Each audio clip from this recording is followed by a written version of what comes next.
Am I gonna sink? Whoa! It's so cold. You know, I've just noticed, am I frosty? Yeah, minus 26 Celsius, minus 14 Fahrenheit. Whoa! Start the engine, start the engine. Impossible, can't see a thing. Welcome back everybody to another Camping with Tony from AB Camping. I'm in Alaska, in Denali National Park. It's freezing, the temperature is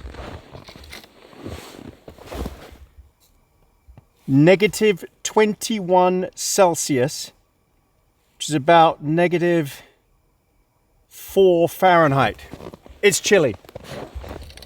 We've got to get a fire lit as quickly as possible. Warm up a bit.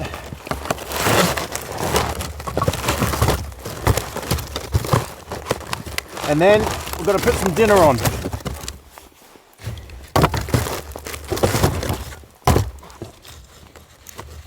So I'm on an Alaska road trip. Let me move you up a little bit. I'm in a truck camper, which I'll give you a little tour of in a bit.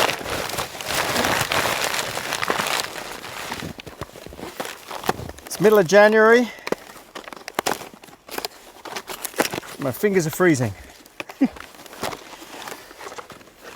Right, let's not mess around here.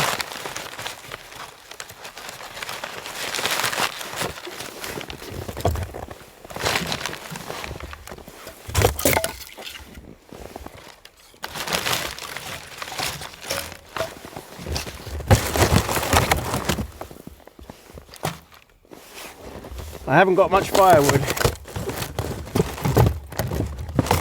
Enough for one fire. Okay. Whew. Man, it's cold.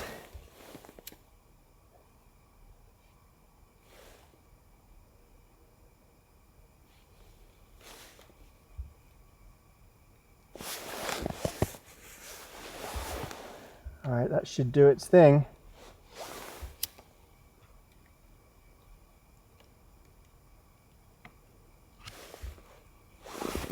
Alright, so while that's doing that,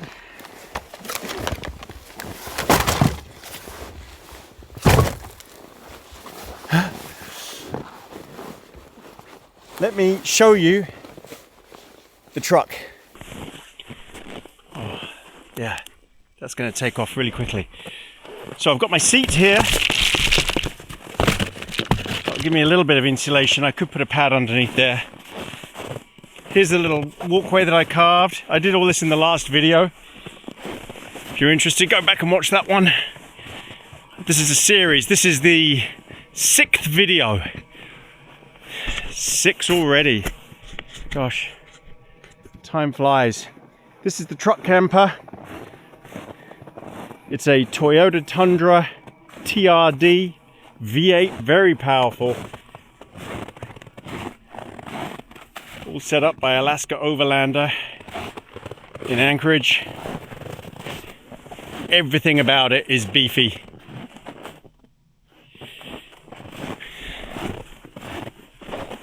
And then on top, we've got a roof tent built in, so it's a roof conversion alley cab. So you can sleep up there, but the beauty of it is it gives you extra space. When it's folded up, stand up like that. Lots of space, got a fridge there. Heating is running. All my electronics running here. Loads of space. When that folds down, you've got a full double bed up there. But right now, pressing matters, before I do the burgers, is I need to warm up in front of this fire, and we need to get it cranking. And it shouldn't take too long. Ah, heat. I haven't had a fire for ages.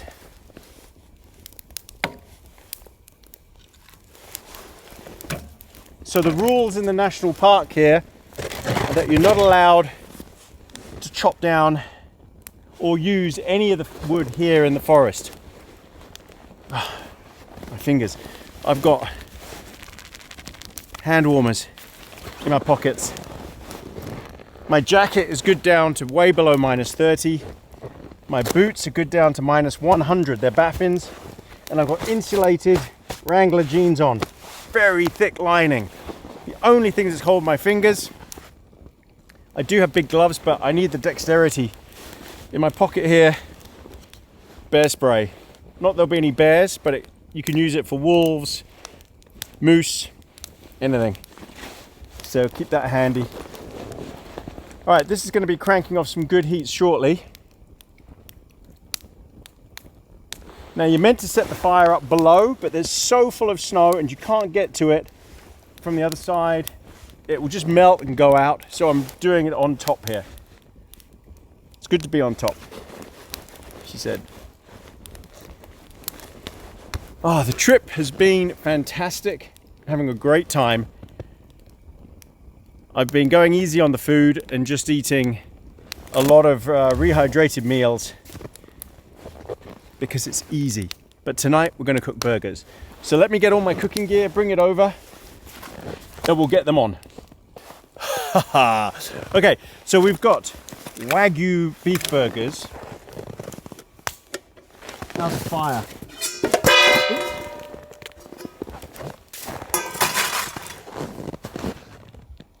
Fire's looking good. We're going to get some coals on that soon. Okay, Wagyu beef burgers. Got my stove, which is going to struggle a bit in this cold. If it struggles too much, I'll switch to a white gas stove.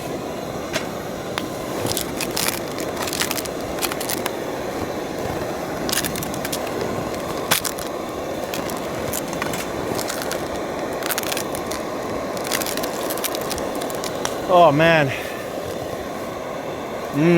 Wagyu, lovely. You might think, what am I doing out here? Well, I want to be out in the snow, cooking and eating and sitting by a fire. It just feels right, just feels right. All right, let's get these bad boys on.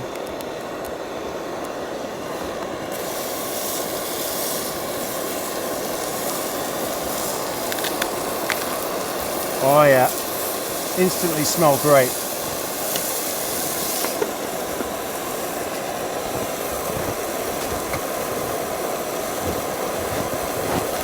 We might even attract some wolves. Holy moly, it's cold. I can't feel this fire at all, but luckily the hand warmers are lovely.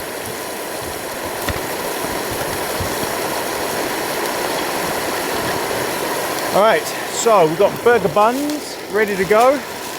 Everything's going to freeze out here really quickly, so I need to get a move on.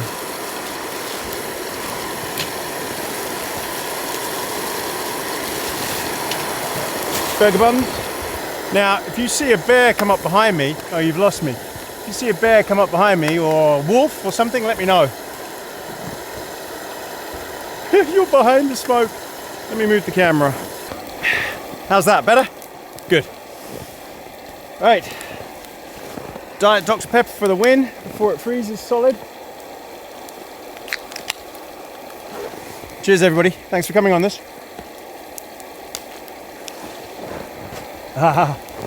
Gosh, everything's so cold. And I think tomorrow night it's going to get even colder. I think we're meant to get down to -30. Look at this, -20. I don't actually know if that will show up on camera. It's kind of difficult. Oh, right, let's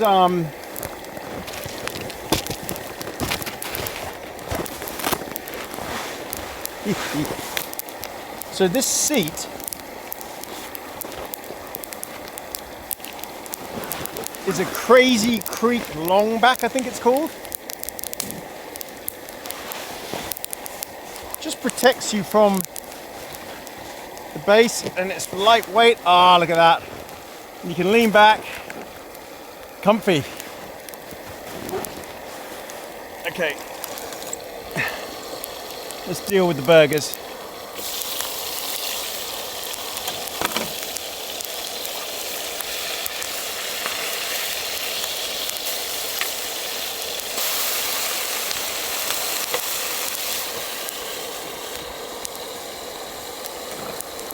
I'm sure all manner of animals will be smelling this from all over the park.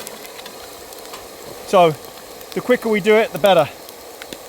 I'm not going to toast the buns. I'm too hungry to wait. Gosh, just having your fingers out for even a few seconds. So I've got jalapeno mustard and Heinz tomato ketchup. Oh, wow, the tips of your fingers go numb so quickly. I really want to sit by the fire and have a cigar.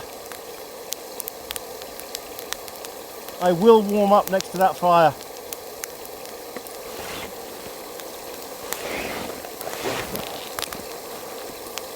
Oh, right, these have got to be done any minute now.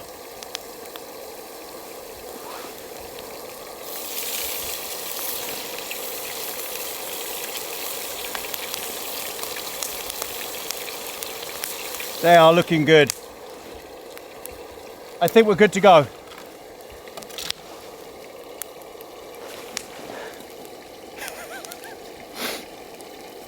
So we got here early this afternoon.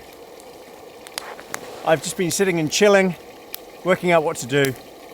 We're definitely going to have a cigar by this fire.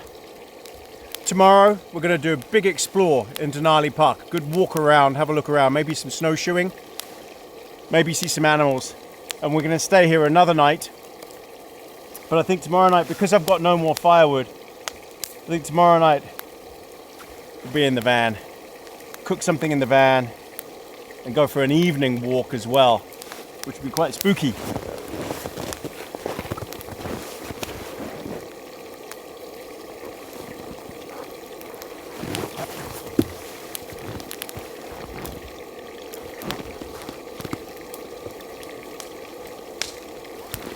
That's going well now.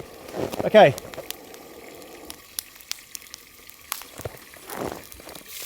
Burgers are 100% done. But what I'm going to do is leave one burger in the pan.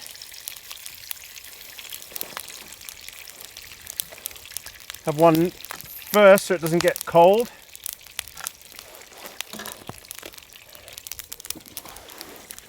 And there you have, in the middle of Alaska, Denali Park, a Wagyu beef burger with jalapeno mustard and tomato ketchup. Bon appetit, everybody. Oh, I can't wait.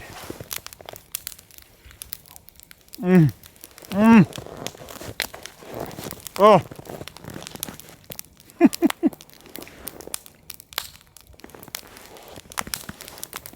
Let's stand by the fire. Come with me.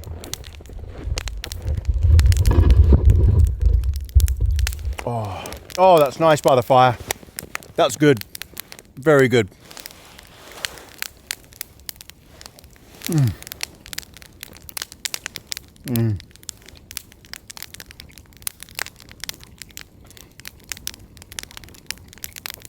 Once this gets to coals, it's going to give off some great heat.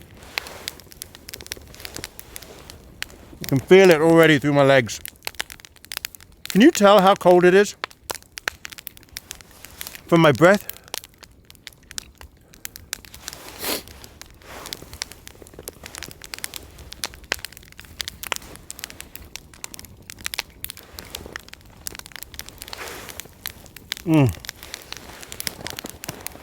So good.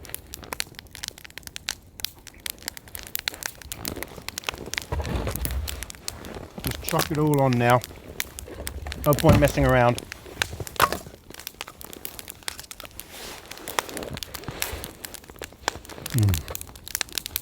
So good.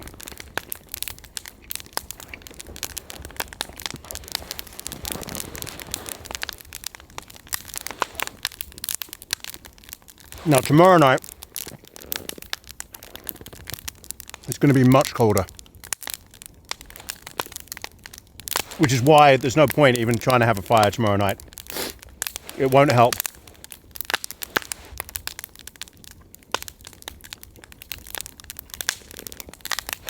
I think tomorrow night, I might even be tempted to test sleeping outside in my sleeping bag. I have a -60 sleeping bag. and I could just lay it down in the trees and sleep in that. Let me get my other burger.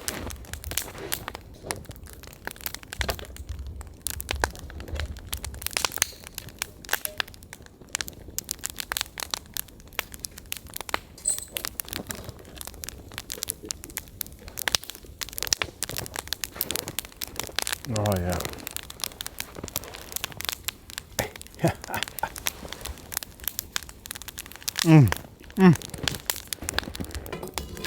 Oh, the metal was too cold to hold.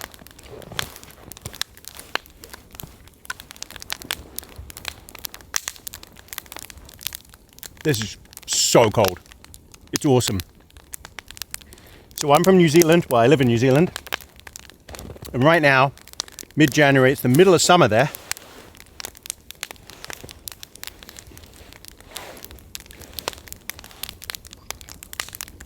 So I left New Zealand summer to come here in winter. Why? Well, it's just built different. I like the cold. I like the adventure of the cold.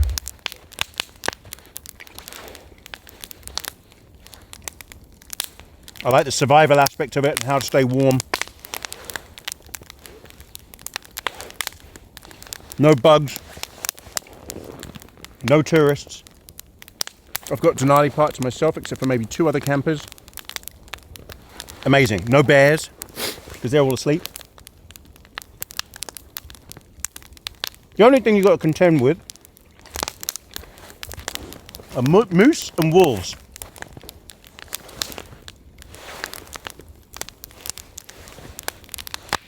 I don't think I'm going to see either.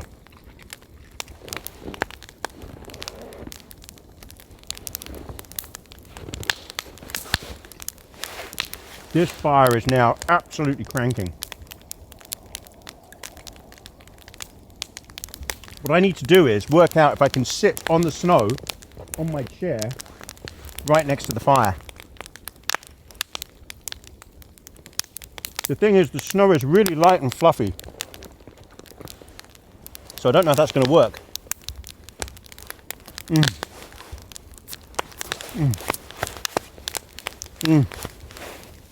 That was so good. I'm going to have to wash these gloves now. That was so good. Oh, definitely hit the spot. And the hand warmers. Oh, let's see if I can sit on the snow. Let's see what happens. Am I going to sink? Whoa! Now I've got to try and get up. So the oh no, now I'm stuck. Well, actually this is quite a comfy spot, but I don't fancy being right down here. Oh man, how do I stand up? Yeah. Oh, I thought that might happen. Okay, so that's not going to work unless I pack a whole load of snow on, which I could do. It's just so fluffy though, the snow. You can't make snowballs from it or anything. You can't form it. It's just powder. So I don't think anything's going to work. I need some sort of base to sit on. I think I'm just going to have to sit on my over here and try and feel the heat from here. Which is a shame. All right, I'm gonna get a cigar and then we'll enjoy this fire. So we've got a Corojo number 5 from, I think, Honduras. Maduro, Rapa, Gran Marino. I think it's Honduras. Oh, I tell you what. We're burning the firewood box, that's for sure.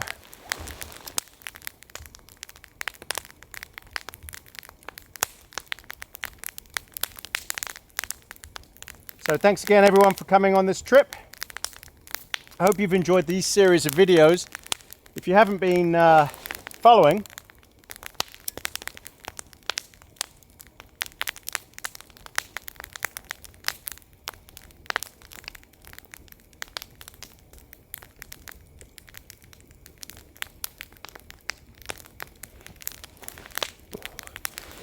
then please go and watch the others. As I said, I think this is video number 6. So you've been missing out on all my travels.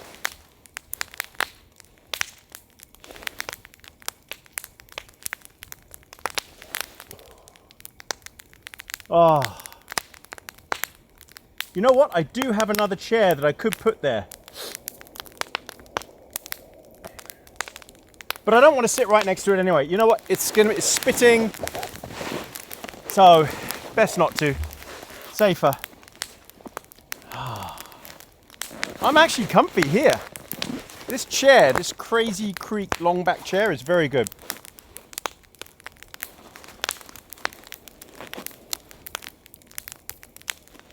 I think once this is settled down, this fire, and maybe gone out, we should go for a little walk. Just so I can show you where I am. It's going to be a bit creepy, but it is what it is. So, usually on my cigar times, I talk about all sorts of things. But what I wanted to talk about this time is I've got a new vehicle to replace the Ford Ranger. Yes, that's right. I am going to sell the Ford Ranger. The reason for that is, as many of you will know, I just can't sleep in the back of it. And it's got to me a few times now, and it's annoyed me so much. And it just, as brilliant as it is as a transport for doing what I do and to take tents and stuff, it doesn't do anything else that I need. I need a backup sleep system, which it can't do. I need to be able to cook in comfort. It can't do that. Not if there's a storm going. So if it was for fair weather campers, perfect vehicle.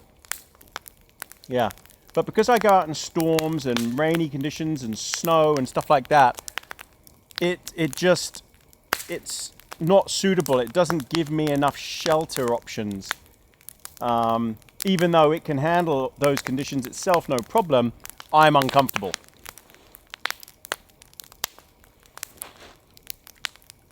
So,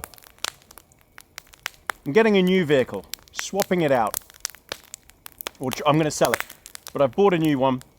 And it is a 2007 Toyota Land Cruiser Troopy. So it's a troop carrier. So it's a Land Cruiser, but it's a long wheelbase one, and it's only got 2 doors at the front and a 3rd door at the back.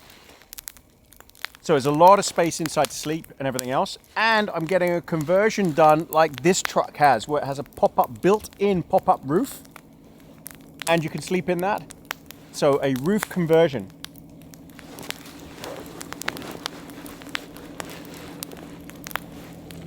You can only leave one hand out for a couple of minutes before it freezes. Oh, these hand warmers. Oh, heaven. So, I'm going to get it converted. I'm going to move over all of my electronics and things like that from the Toyota, from the Ranger into the Troopy. So I've got all of that stuff that I've spent a lot of time and money on. I'm going to move that all over and work out how to build it out somehow. Should be good. I can't wait. And it's this vehicle here that's given me the idea to do this. But what's really inspired me about this setup is the problem, the flaws that this one has, which are no windows and a completely irrelevant front cab. It's just for driving around in the front. It doesn't serve any other purpose, and I'm never going to need the rear seats that's got. So I might as well have an all-in-one vehicle. I don't want a van. I don't like small camper vans, like a High Ace. They don't do anything for me. And I've already got an actual camper van, Buddy, the camper van, for other trips. So this vehicle will be used for tent camping, car camping, but if conditions get really bad where I just can't set the tent up or it's just turned horrific, then I can get in the car and have a decent night's sleep. But I'll also be able to cook from the back of the car, and that's important. So yeah, Troopy. And I'm gonna need to give it a name, but we'll see about a name when I've actually got the vehicle up and running and have used it for a bit. Could just end up calling it Troopy or Snoopy. Troopy works. So we'll see. As for anything else I talk about, well, there isn't really much to say. I haven't watched any TV on this journey. I've been watching YouTube clips of Asmongold and a few other bits of news, and that's it. Nothing else. No TV shows. I haven't had time. I'm bleeding. I cut my finger on something. I don't know what. But I've snipped the top of my finger off somehow. No wonder it was painful. Oh. I don't know how I did that. Caught it on something. Oh well, that'll bring out the wolves.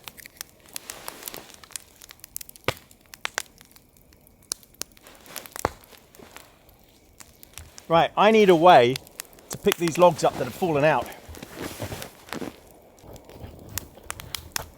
I don't know what I caught my finger on.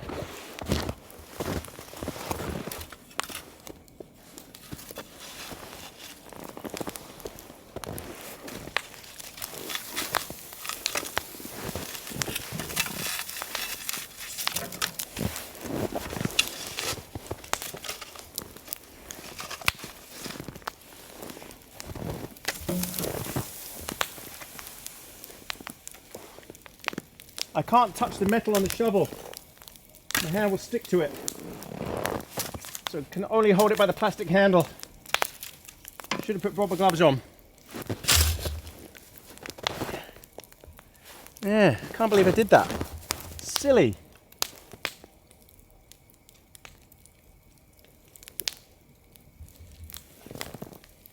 Oh well. Right, let's burn this box. Because it's only half a box anyway.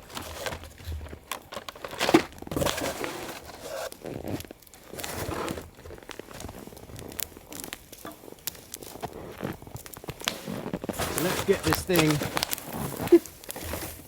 absolutely roaring.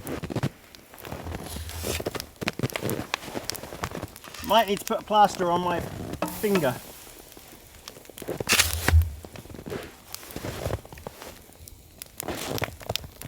Ow.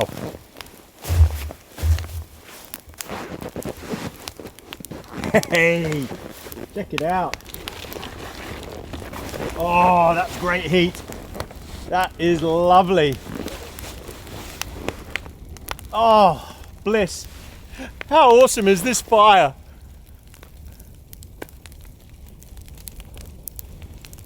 Now that is a fire.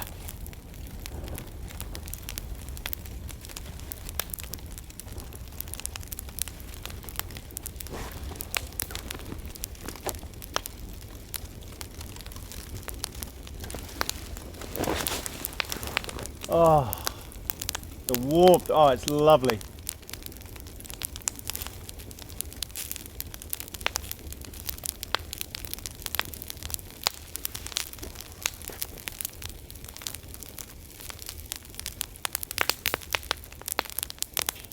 All right, everyone. I'm gonna sit, chill, bleed, and I'll bring you back a bit later for a hot chocolate in the truck because it's just way too cold out here. And maybe we'll just walk around, camp a bit, have a look around, see what's going on.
Welcome back, everybody.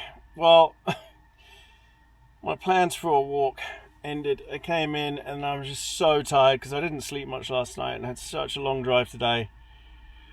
I was just exhausted. It's late. I think it's like 10:30, something like that. I'm just so tired. Gotta go to sleep.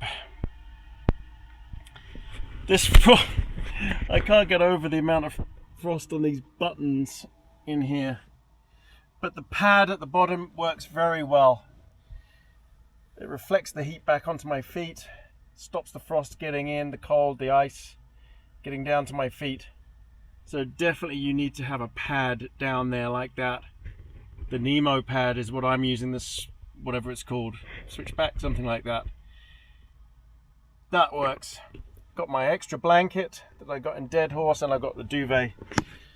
So I'm all set. I've got heating on. I've got this window open just a bit, just to let moisture out. Nothing else I can do about the frost, the ice. I've even got ice there now. Just popping up everywhere. But the heater's going to crank all night, so we're good. And we've got loads of fuel for it. Alright everyone, well, unless something major happens in the middle of the night, I'm very relaxed, very tired. Unless something major happens, I'll bring you back. But hopefully nothing does, as usual. Alright everyone, see you in the morning. Good night everybody. Morning everybody. It is 9:15. Wow, I must have been tired. It's because it's so dark in here as well. You can just sleep. It's great for catching up on sleep. Let's have a look at the temperature. Now I noticed that the red arc system is a bit off, especially inside. I don't know where the sensor is, but it always registers that it's too hot. And it's usually colder outside than it says it is by a couple of -9 Fahrenheit. -9. That's chilly. But I'm warm in here. It's still quite chilly down at the foot end. But only if I push right up against that foam pad. Otherwise it's fine. Whereas before it was actually freezing. So the foam pad's doing a great job. It's probably covered in ice behind there. 9:15. Gosh, definitely need a coffee. I'm in no rush today. We're not driving anywhere. But I was so exhausted that a couple of long days driving, didn't get great sleep. It's funny, I get better sleep in here than I have slept at any of the places I've stayed so far. This is a comfy setup in here. Comfy bed. Oh, gotta get up. Coffee. Get dressed, get coffee, and then we'll go and have a look outside. It should start getting light within an hour. It'll still be pitch black out there now. Okay, let's go. Right, so I'm up. It's just gone 9. Let's go and have a look outside. I need to start the engine. So let's do that. It's saying it's -9 outside, 62 in here. I've got 68% battery, so we'll start the engine, give it a bit of a boost. Oh, and the sun's coming up. It's not pitch black anymore. It's just dark-ish. It's so crispy. Oh, gosh, that's cold. The sun's coming up in that direction. Let's check out my... It's freezing. Temperature is minus... Can you make that out? -25 Celsius. Fahrenheit, it's saying -17. -17, -18. Okay. Yeah. Right, let's go start the engine. Wow. Oh. What? so crispy. Whoa.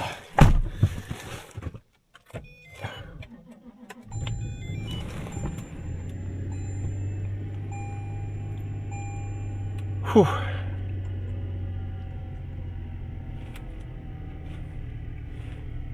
Okay. What's this saying? This is also saying -9. I don't know what's more accurate, the digital gauge or the old school mercury. I think the digital gauge. I think there's something wrong with that thermometer out there. It's registering way too cold, I think. Or it's got the Fahrenheit completely wrong, because -9 is -23. And that's what it said, wasn't it? -23? So I think they've written the Fahrenheit conversion wrongly on there. The twits. Oh, I had some Coke in here. Coke Zero. Oops. Oh well. Occupational hazard.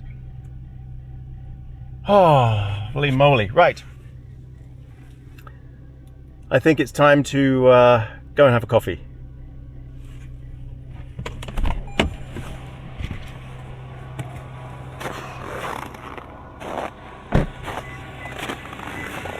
See where I am now, clearly.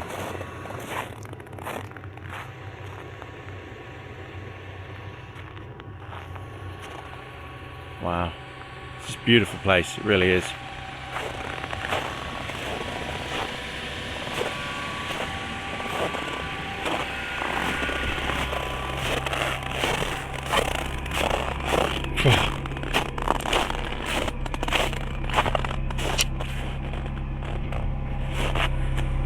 Icicles.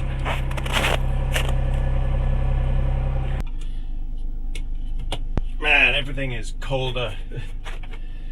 If it's gonna get colder tonight, which apparently it is, tonight's meant to be extremely cold, I'm gonna have to run the engine a few times, I think, just to look after it. Look after my batteries and look after the engine. Don't know. Not sure how much it can take, the engine.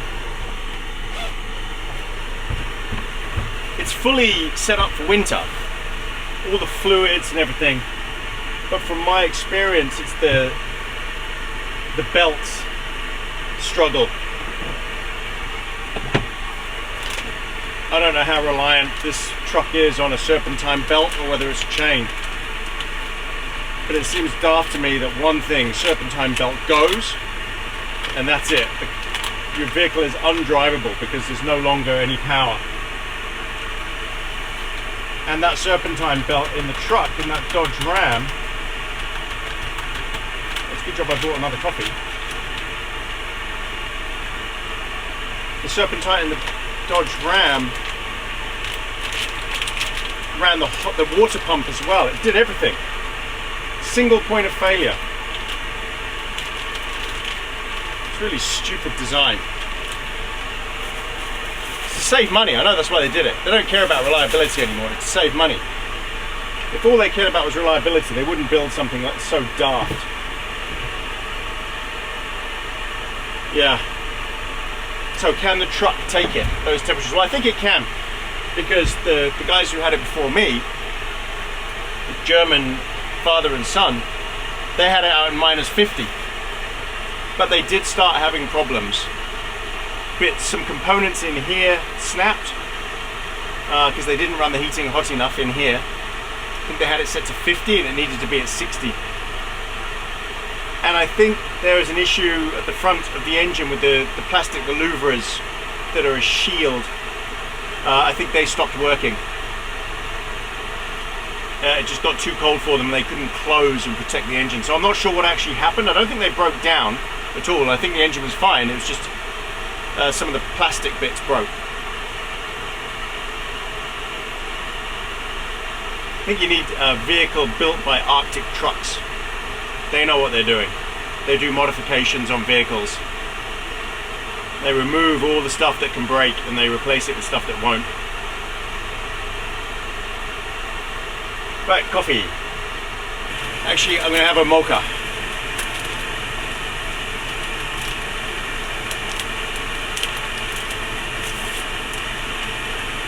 Bit of a treat.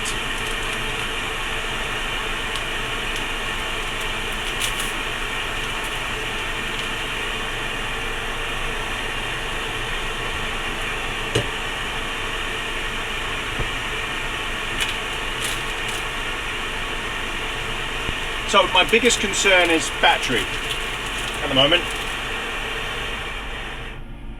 Running out of power. There's no solar, there's no sun, so the solar's not going to work.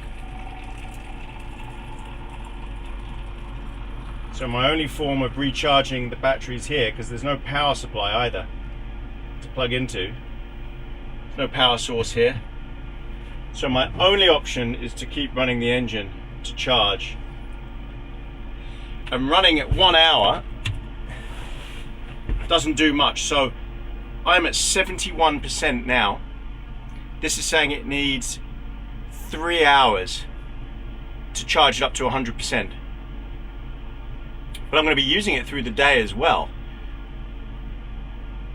I don't want to take the risk of running out of electricity. I've definitely got enough fuel. It's a full tank. But the heater runs, that needs about 4 to 5 amps of power to run constantly, 4 amps. And then you've got the startup that's required as well. The fridge isn't so important. I can just store stuff outside and it will freeze. So power is the problem. Just gonna have to keep restarting the engine. Hey ho. I guess it's no different to running a generator. And it's keeping the engine warm, which is another positive. Keeps all the fluids warm, which is fine. It doesn't vibrate in here. You can barely tell that the engine's running, honestly. You can hear a slight muffle sound, but that's it. Very smooth engine, very smooth truck. Okay, so that's what we'll do, is we'll just keep running the engine an hour every hour. So with an hour gap. And we'll do it when we go for a walk. We'll run it while we're away and just lock it.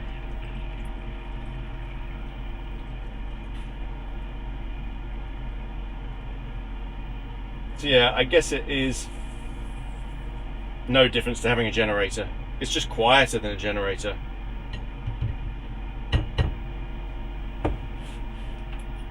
Hot chocolate for the win. I mean a mocha.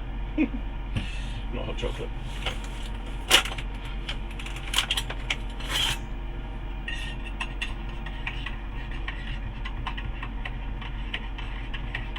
Oh, and you know what? As a treat, I could even add a bit of cream. I've got some cream left. Oh, just a little treat.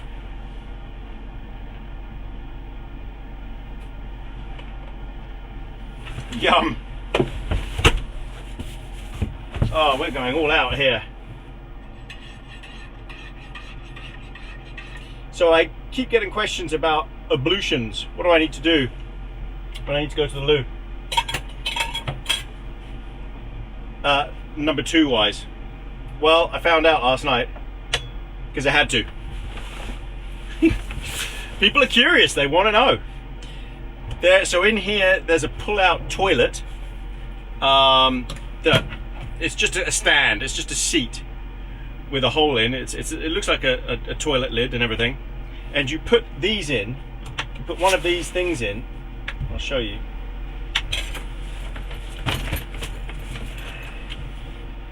Supply a whole load of them. I was actually staggered as to how clean and quick and easy it was, and it doesn't smell or anything. Disposable toilet to go rest stop 2. So in here is a big, very sturdy foil bag. Attached to that is like a bin liner with draw straps, and in that there's this absorbent material, deodorizing absorbent material that gels it all up, whatever you do in there.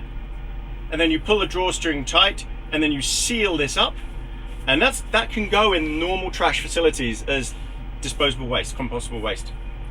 Very good idea. It was clean, simple, easy. It's even got a wet wipe in there and toilet paper. Little toilet paper pack. I've got my own toilet paper and wet wipes, but yeah, Look at that, and it's a decent roll of toilet paper. I was surprised. And yeah, sanitizing wipe for your hand. Brilliant. So yes, there you go. To answer your question, in the wild, yes, that's what I used. I'm not filming it. Oh, heaven. Wow. Oh man, that's good. Right, what I'm going to do is have this coffee. I'm going to skip breakfast, as usual. Shall I, or shall I have some oats? We'll see. And we'll go for a walk. I want to walk up towards Denali, up towards the visitor centre, and we'll go and check things out. See what's happening here. It's going to be freezing, so I'm going to have to really wrap up, wear every layer. And then we'll work out if there's some trails I can do on a snowshoe, and we'll go and have a look at that as well. Lovely. Okay, it's mid-morning. Actually, it might be lunch. It might be later than that. What time is it? Oh, it's actually just coming up to lunchtime, 12. Okay. This says it's -7 outside. But you know what? The car and the truck and the canopy seem to be getting affected by the ambient temperature of my diesel heater, my petrol heater. It's running all the time. And it's creating a heat plume near the sensor, this thing. So it's actually colder than it says. So I'm fully suited and booted. I've got my Canada Goose on. I've got 2 sets of gloves on. Very insulated Wranglers, and I've got my Baffin -100 boots. Let's just check the temperature on here first before we do this walk. Because it should have warmed up a bit during the day with the sun up. No, it hasn't. It's -23. I'd say -23 Celsius. So it's saying -16. It's much colder really than what the van is saying. And I can feel it instantly on my feet. I can just tell everything. I can feel it straight away that it's much, much colder. I don't know why the sensors on these things, where they put them, but they're quite a few degrees off.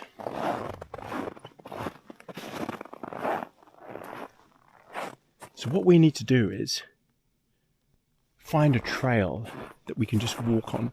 I might just go up and check out if those other vans are still here. I didn't hear them leave, but you never know. Oh man, it's cold. Whoa. Oh, when it hits your face. Oh, it's the sun. It's very rare at this time of the year to see the actual sun. It's got no power in it whatsoever, just no heat. It's just nice to look at, but there is no warmth coming off that at all. Nothing. Nothing at all. So it says bare loop. Someone has actually walked through here. No one had walked through here before. Someone on snowshoes. I wonder how deep it is if you try and walk without snowshoes. It's not so bad actually. The boots. I've got massive feet. 13. So I'm actually walking just fine on it. I think it's because he's already compacted it, whoever's walked on these snowshoes. So I'm walking on his compacted snow, which is great. And just in case you're wondering, I do have my bear spray with me.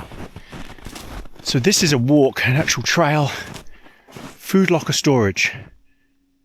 So this is for food storage to stop bears getting to your food. Interesting. Makes sense.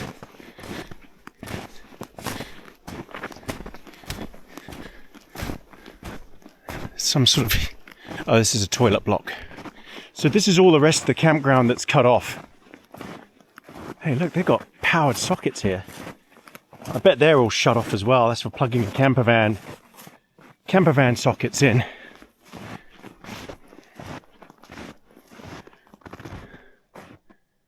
This is all closed, all locked.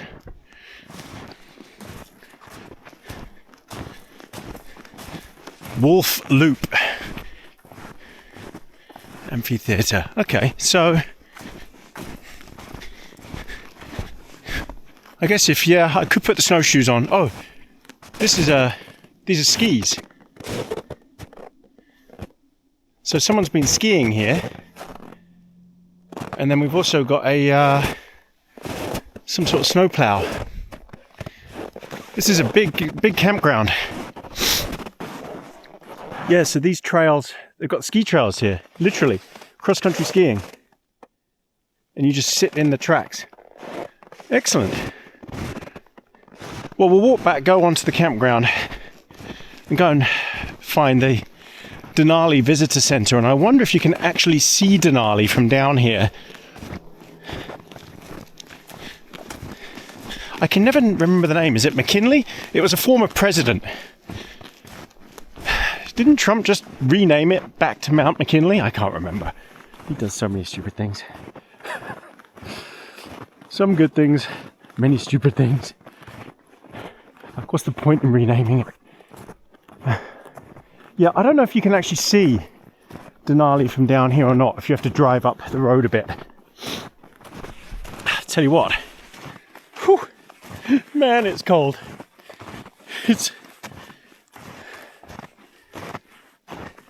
I posted a comment, a photo of the thermometer, just showing the temperature. Try camping in this. Honestly, it's such a pissing contest for some people. Oh, and it's always Canadians. It really is. It's rarely anyone else. It's mainly Canadians. Oh, if you want to see really cold, you should come here where it's -40. Down in somewhere. Look, let me tell you something. And I don't know how many times YouTubers have to tell people this. Campers, YouTube campers, where we go out into these things and we stay out in these events. We live in the event. Intense. We walk around. We stay outside. We don't go into a home nice and warm after a couple of hours. We're not getting in a warm car, going to work. We're in it, camping in it. And let me tell you something. It doesn't matter if it's 0 Celsius or 0 Fahrenheit. After a few hours in either, it's frigid, okay? There's no difference. The only difference is when you get to Antarctic temperatures of -100, where your breath freezes as you breathe. That is a different level, okay? -40 and -20, give me a break. Honestly, people are so desperate to be noticed and be relevant. Winds me up. Ooh. That's not very cold. I got one comment. That's warm. It was -50 last week. Warm. -23 isn't warm. Retarded thing to say. Honestly. People just have to speak. They can't help themselves. They've got to one up, you know? I don't know why. I think it's something to do with irrelevancy. Yeah, not relevancy, irrelevancy. People they understand they're irrelevant, and they've got to interject and try and one up on you. And I just get so bored of it, I really do. And I understand that some of these are loyal viewers, but still, you just got to stop, please. There's nothing more irritating than people saying these comments. Oh, that's not very cold. You should try this. And then you know what? In Yakutsk it's -70. So if I go to Yakutsk and do a -70 video, am I still going to hear from all the people in Minnesota or wherever the hell, or Canada? What are you going to come up with then? What are you going to say? What are you going to find? Oh, we've had that before. Oh, but there's no humidity. We got it with humidity as well. Honestly, there'll be something. That's my rant. So please, do us all a big favour. Do us all a big favour. Just watch. Just listen and just say, yeah, you know what? Yeah, you could die in those temperatures. Because that's, at the end of the day, that's what it comes down to. People die in these temperatures. Honestly. It's like doing a marathon and someone saying, oh, that's not difficult. I did the Gobi Desert Run. You know what I mean? It says more about that person, honestly. It really does. That they've got to try and one up everybody on everything. It's just ridiculous. So get a life. Oh, look at this. The sun. So, where is Denali? Visitor Centre Camp. That's not Denali. You know how I know this? Because I flew around Denali. In my last, I think it's behind there. You've got to trek round to it. Park exit, that's the highway. Let's walk up a bit. There's a path, I think. So, in my last Alaska series, if you want to see, I actually took a flight and landed on a glacier at Denali. It was absolutely stunning. One of the most amazing things I've ever done. Where did I tuck my jeans in? So, yeah, I definitely recommend it. Right, I've got to sort my shoes out. Holy moly, I had to take my glove off to do that. 60 seconds without your glove on. So that's another thing about these temperatures is filming YouTube and filming in general and camera equipment. So I'm on a DJI Osmo Action 6 here, which is an amazing piece of gear. And it's got a special battery that can work longer in these sorts of temperatures and freezing temperatures.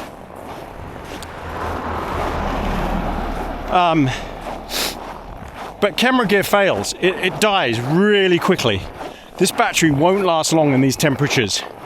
So that's another thing that's very, very difficult to do, is film in these conditions.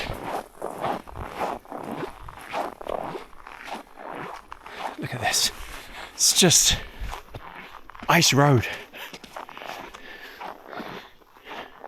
So yes, I am armed with, hold on, my spray. I don't think we're going to see anything.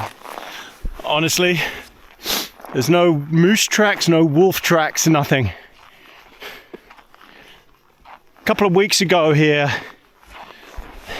near here, oh my fingers, it was -50. Whether that put the animals off, I don't know. I don't know what happens in those conditions. I think moose are fine at -50. I don't know what they do though. Hunker down? Don't know. They live through it, so they must deal with it. Isn't that amazing? Isn't nature amazing? These animals, squirrels, rabbits, their fur, they can survive those temperatures. But we can't. We just can't. Humans are frail, weak. We just are useless. We're intelligent, but we can't survive elements. Quite pathetic. Right. Onwards.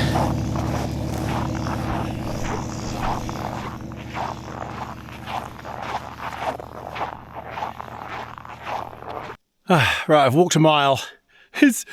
It's a long way. I've got a feeling the road must go all the way around the back there, and then you see Denali. So what we'll do is tomorrow, pack up early, drive around and catch sunrise.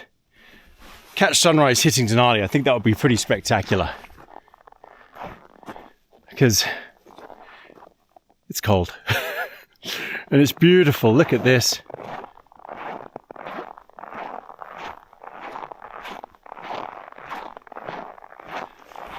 Whew.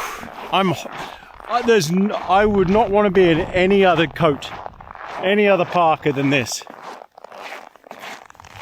There's a reason they issue these things to the US Antarctic team and to the New Zealand Antarctic team. Maybe others, Canadian, I don't know. The Canada Goose Expedition parka. It's just a heavy, thick workhorse of a parka. Is it the warmest in the world? I'm sure someone's come up with warmer and lighter with modern loft and everything else. But this won't let you down. It won't tear. It's a thick, thick material. It's got so many pockets. I've got so much gear on here. It's expensive, that's the only thing. These things are so expensive. What are they? $2,000? I got $1,500, something like that. Something really weird. I mean, I got this now a couple of years ago, but it will last a lifetime, forever. And it's just so lovely to be in it. And it goes so low. Look at this. It's almost down to my knees. Covers your backside. Yeah, perfect. If you can find one of these on eBay or something, you get a bargain. They're well worth it, trust me. They're so good. There are others out there, different brands, and they're okay. Fuel Raven does one. And then you get the mountaineering expedition parkas, like I've got my Stella and stuff like that, which are great, but they're delicate. They're light, beautiful, yeah, but they are delicate. They're not very big. They don't have loads of pockets like this. They're not very strong. You couldn't push through scrub in that. These were meant as workers' parkas for down in the polar region, down in Antarctica, and working at McMurdo Station and stuff like that. That's what these were designed for. Maintenance guys and scientists. I'm sure for static use there are warmer things, but for moving around and stuff like that, these are brilliant. And I don't even think you can get this anymore, but this is an original version. Still got the real fur, which is brilliant for when it's windy. You can cinch this thing down around your face. It's got a wire in here, and you can literally wrap it around your face, because it's the wind chill that gets you, and the wind will not get to your face. So if you can get one of the original ones like this with the fur, I mean, they don't put fur on anymore because it's not PC and it's Canadian. And everything Canada has to be PC. It just does. I love Canada, I love Canadians, but man, you take liberal to a whole new level. To the point where you just feel guilty for doing anything these days. Oh, look at me ranting. Anyway. But I love Canada, I love Canadians. I think they're lovely. And I think the country is awesome. And I can't wait to go back there. My favourite area in Canada is BC. Man, I love it there. I loved Banff as well. Still the most beautiful place I think I've ever been is Emerald Lake in winter. If you get a chance, you've got to go and visit. Stunning. Right. What I think we'll do is put the snowshoes on, go for a little wander on these loop trails and see where they lead.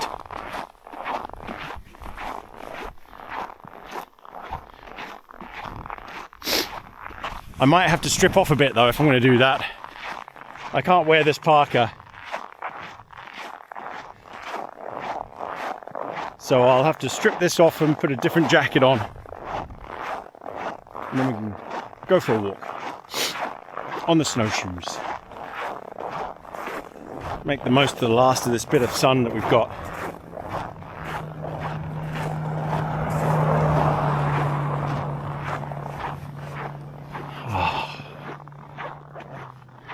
Maybe someone can tell me what range that is in front of me. Looking from Denali back out. On the other side of there is the Richardson Highway. And I don't know what the ranges are that run down the middle. It's probably something really obvious like the Richardson Ranges. So, this is like the van I had last year. It sounds like he's running a generator. It's probably connected to an engine heater and also to charge his batteries. But it was this exact sort of van that I had that basically blew up. The serpentine belt went. I don't know. Oh, this is a Ford Transit. Yeah. So you see, a generator is a lot louder than running the engine. I'm glad I'm not in one of those. It says super quiet. It's super stinky, I can tell you that. It's got 2 little windows on the side. I mean, it's obviously set up for it. Winter, he's got his Starlink, same as me. Yeah, and this is the exact spot I camped in. Generators are quite obnoxious, but he's a long way from anyone, so no one's going to hear him.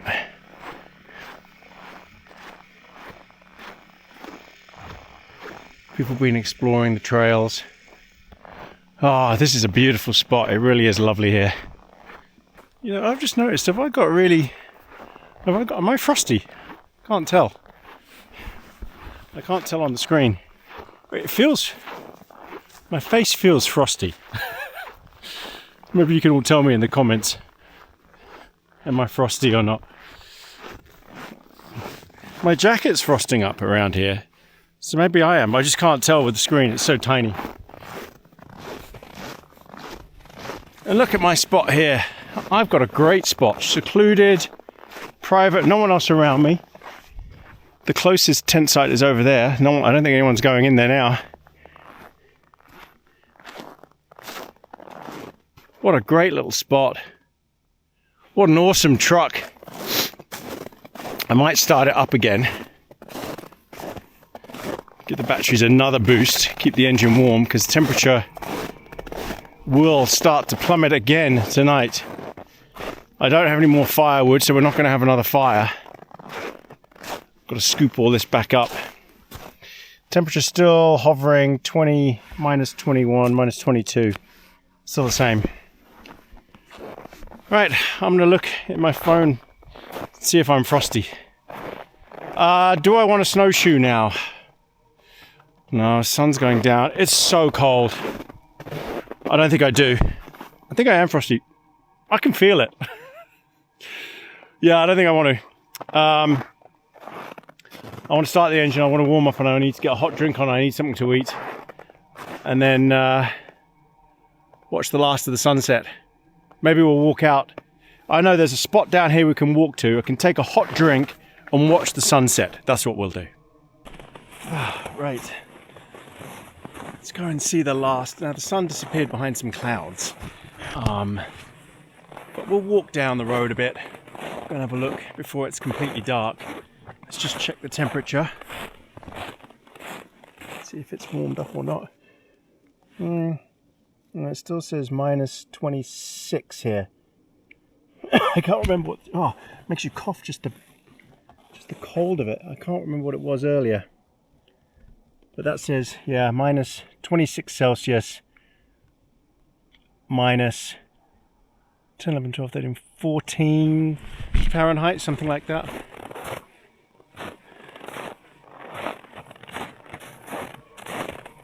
Let's go for a wander. So the truck's now at 100% batteries because I've run the engine a total of I think 4 times. So that charged it all up. There's a big fire. I can see lots of smoke. Look at that. That's not cloud. That's smoke coming from over there. A lot of it.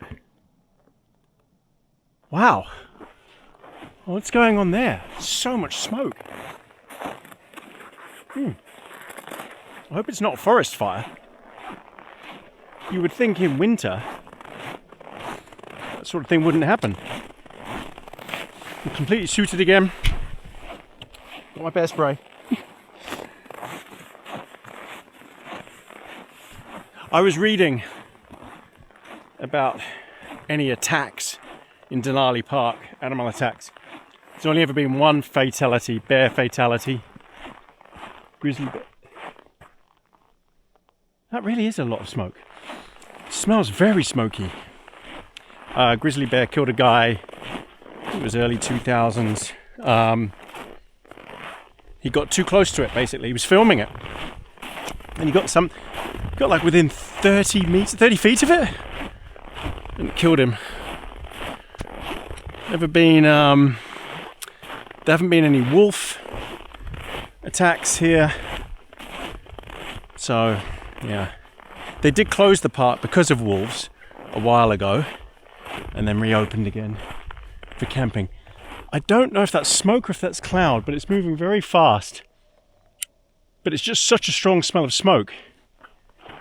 Maybe it's cloud. It just looks really weird. It must be the temperature. It's an inversion. It's pushing the cold air down. That might be what it is. Must be what it is.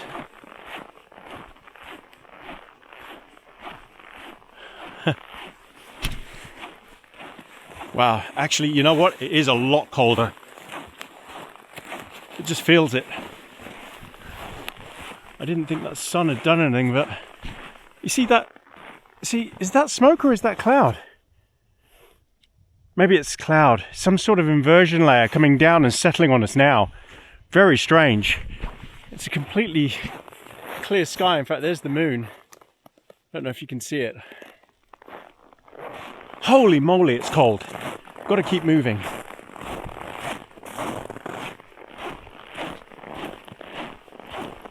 I've got a layer on underneath this, obviously a couple of layers, but that's it. Nothing major. I could wear more. These jeans are insanely warm. So I've got Carhartts and these ones are Wranglers. Wrangler insulated jeans. They're lovely. If you had a pair of leggings on under this as well, long johns, I think you could handle pretty much anything that a normal person's going to go out into. But these are lovely and warm all by themselves. I'm just looking at footprints, but these must be dogs. I think someone's had a dog here running around, even though we're on Wolf Loop. Now, I remember coming here before, last year, and I could walk up to that gate. That's how little snow they'd had. It wasn't very thick at all. This is much thicker now. That's 2 feet thick. So they've had a lot more snow early on in the season, and none of it will have melted because it's been so cold. Minus 50. Crazy cold temperatures. And I think North America's getting hit with that again today. I know it's very, very cold in the States right now. There are Alaska temperatures. It will get really cold here again though. I'm sure of it. I don't think that's the last of the polar blasts. There you go. Yeah. So I remember there was something beyond the clearing here, a day site, and we went and sat down and we had cigar time here. That was from memory. There's a ranger station over there, and I saw the rangers earlier. So this is where people have been skiing. Yeah, Riley Creek day use area. It's all coming back to me now. I think we did this walk in the dark, and some of my viewers were freaking out a bit because I said, if you see anything behind me, let me know, because you couldn't see anything. I had my light on.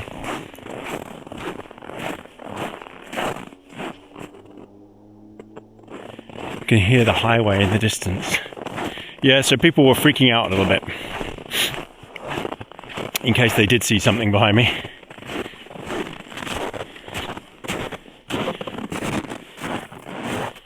That's a big print there. That's got to be human though. Oh, this is deep here. Luckily some other people have packed it down, so I'll just walk on their trail. This is so much deeper than it was last time. Way, way, way deeper. Yeah. I remember it was just an exposed car park before. Oh, I'm getting snow down my boots. Oh no. That's because I haven't tucked my jeans in. Yuck. Right, I need to fix this. Occupational hazard.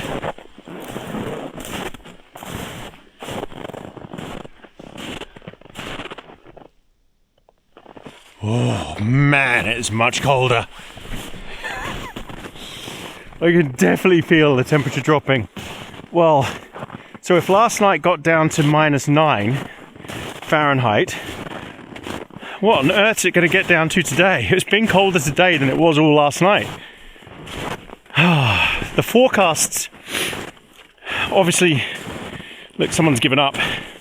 They've got as far as here and they said, no, we can't walk on anymore, it's sinking too much. But it's probably crusted up since then. This would have been a good place to use snowshoes,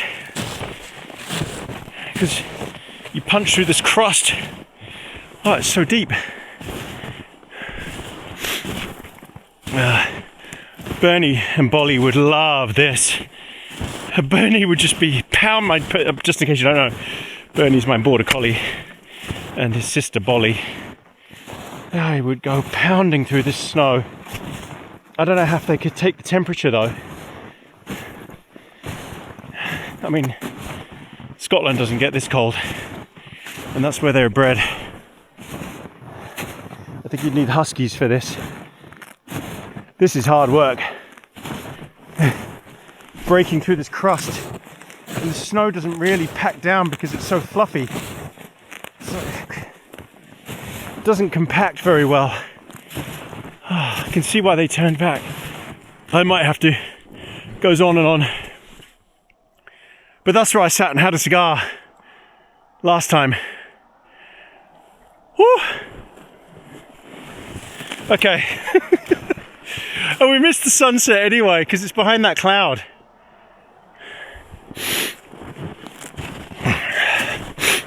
Wow. It takes your breath away. I'm sure you get used to it. But when you're trying to film, you've got your hands out, you're holding onto the camera and you're focusing and you're talking a lot, you can't really cover your face up. And you're trying to focus. It's much harder than just being in it, trying to film in this. And my battery is dying so fast. That's amazing how quickly it dies. I mean, if you had an iPhone out in this temperature, man, that wouldn't last long at all. So my plan was tonight to test out my sleeping bag. This might be the only opportunity I get to test it in this extreme cold, because I'm going further south tomorrow, out of this extreme cold. I'm heading to the snow, where it's going to snow, and there it will only be 0, a couple of degrees below freezing. That's it. 32, 30 Fahrenheit. And my sleeping bag is a negative 60 bag. So I wanted to see how it coped. Put it to the test. And it's safer to do it by the van, by the truck, than just take it off into a wild camp in the freezing conditions and it doesn't work. And they're like, whoa, now what do I do? Because I can just get back in the truck. And this is what I did last time with my negative 30 bag, which I did turn out getting cold in. That's when I realized I couldn't, like that wouldn't work in this temperature here. Negative 30 was its, I'd say more like its limit than comfort. It was a transition limit anyway. Whew. And I want to see if this negative 60 bag, if it's a transition limit. See, I'm starting to struggle to talk. That's how cold it is. Is that a transition limit? Or is that the real thing as well? Is that comfort limit? So what do you think? Should we do that? I was going to watch the aurora. We'll see. This is very low fog. It's not really cloud. That's what it is, coming down. So we might still be able to see the aurora tonight. And I would lie out in the trees and just hunker down. I would probably put balaclava on to protect my face from the extreme cold. See how long I can sleep in that thing for. It'll be a terrible night's sleep, I'm sure. But you got to do these things. The worst bit is getting in the bag and getting out of the bag and filming. Trying to start the camera. Yeah. That's the worst. Getting in and getting out of the bag. Oh, and then having a pee. It's better to not drink anything for a while before going in. You don't want to get up and have to pee in these conditions. I don't know if I'm frosting up. I can't see this camera properly, so I can't tell. I can't see what you're seeing. The screen is so minuscule, so I can't tell at all. I just feel it feels different. My face, I can feel bumps on my face, and it's getting brittle.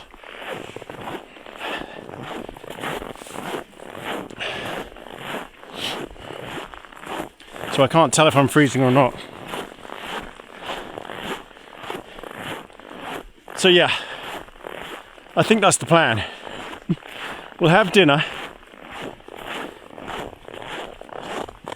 wait for that to settle, and then go outside like an idiot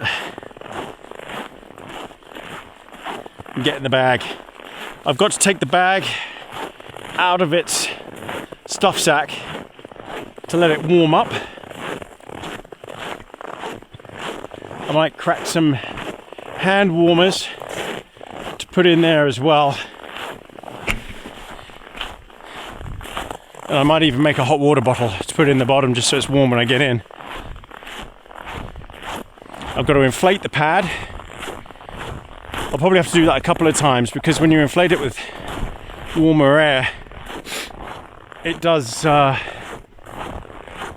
ends up shrinking a bit and you end up sleeping on the floor. It also means I've got to take my other pad out of the rooftop tent and put that under my inflatable pad. Well, do I? I don't know. Maybe I should just test the thermarest by itself and see if it works.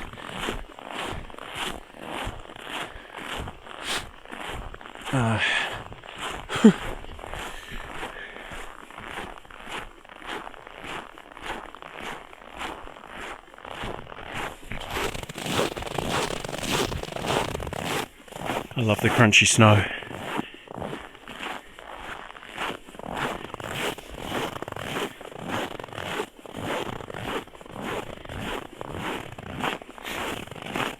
So now I need to find a spot to set the tent up in.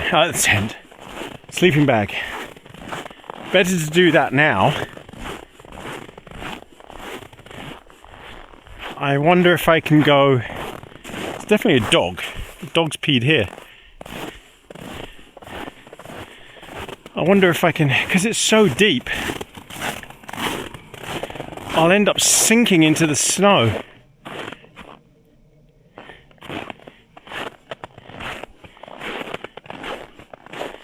I could just go there.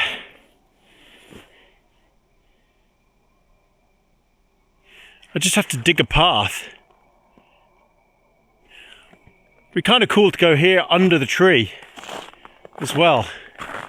But then I don't want a squirrel. There's squirrel tracks there. There's a squirrel coming walking all over me, but you never know. It could be all right. And it needs to be flat.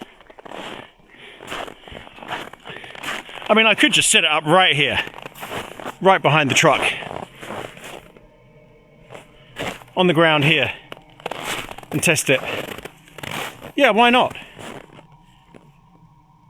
That's probably safest bet, isn't it? Right here. What do you all think? In the deep, horrible snow that I'm going to have to cut out, or just here, right behind the truck? I think here. Easy. If there's a problem, I just jump straight back in the truck. Okay, I've got to get the bag out of the truck. Take it out.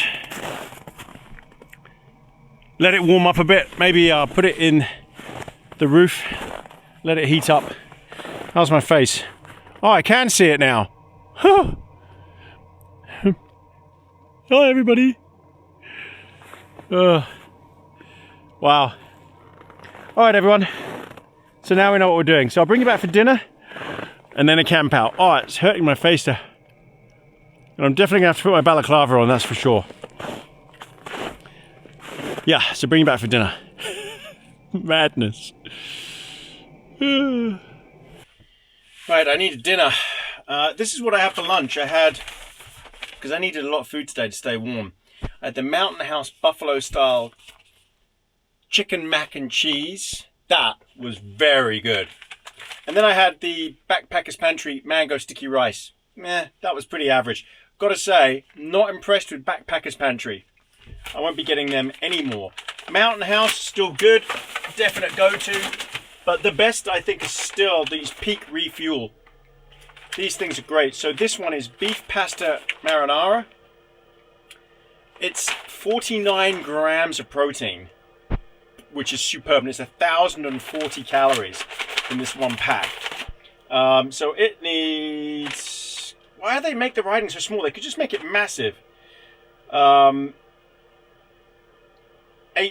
ounces, 3/4 of a cup. Left for 10 minutes. Okay. Right. So, yeah, I'm kind of dreading this.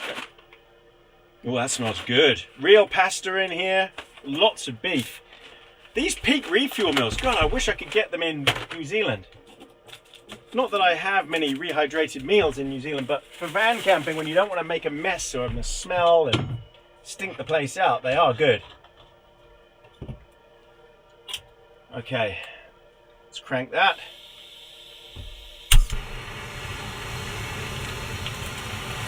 This is the coffee I bought in Prudhoe Bay, Dead Horse, which is Prudhoe Bay.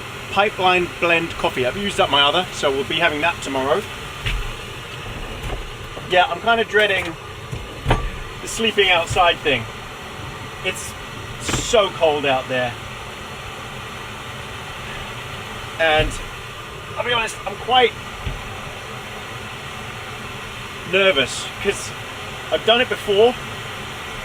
I've camped there, I've camped outside before, like that wild camped here last time. And it was cold. In the morning, when I tried picking everything up, my hands were just frozen, and I was cold in that sleeping bag. Now that was a -35 sleeping bag. This is a -60 sleeping bag. It's a big difference. It's so much bigger. I'll have my down booties on, and I guess I'll just be wearing regular layer clothes. That's it. And I've got to wear my balaclava and a beanie. Hopefully I can tuck a pillow, small pillow into the hood area, and then not move. Now, I hate sleeping bags generally. I like to spread out.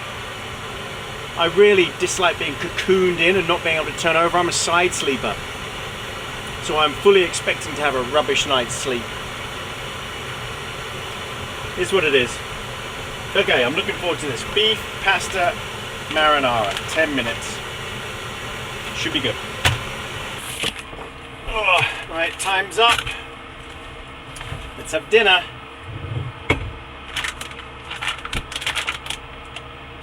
Oh yeah, wow, that smells good. This absolutely smells superb. It actually smells like if I'd have cooked it at home. Oh yeah. So let's have a look at this.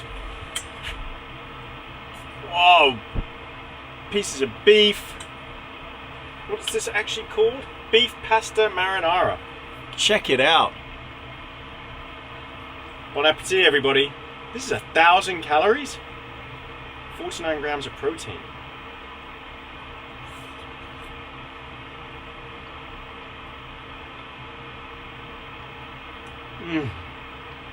Oh wow.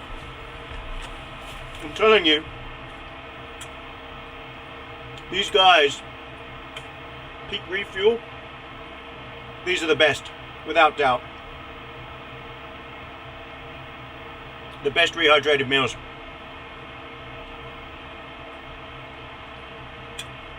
The most protein, the most calories.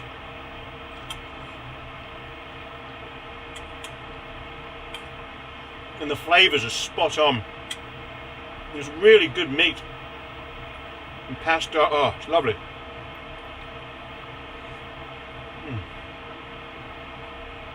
Oh, that is so good.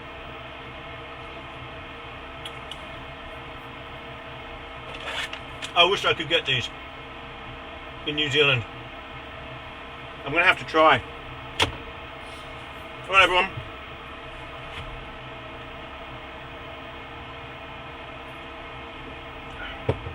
I'm going to leave it to the last minute to go to bed out there. It's 7:45 in the evening right now. I don't want to go out there too early. Just don't. Because I reckon I'll sleep at most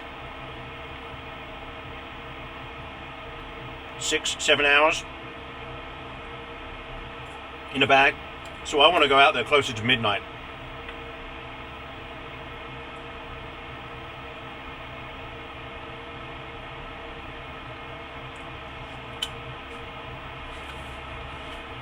So it's going to be a while. So I'll bring you back for that. I'm probably going to have dessert as well. And a hot chocolate. And then nothing until bedtime, because I don't want to be getting up in the middle of the night to go for a pee. So I'll brush my teeth. We'll get out there. So I'll bring you back for that. And we'll see how cold it is. Well, all best laid plans.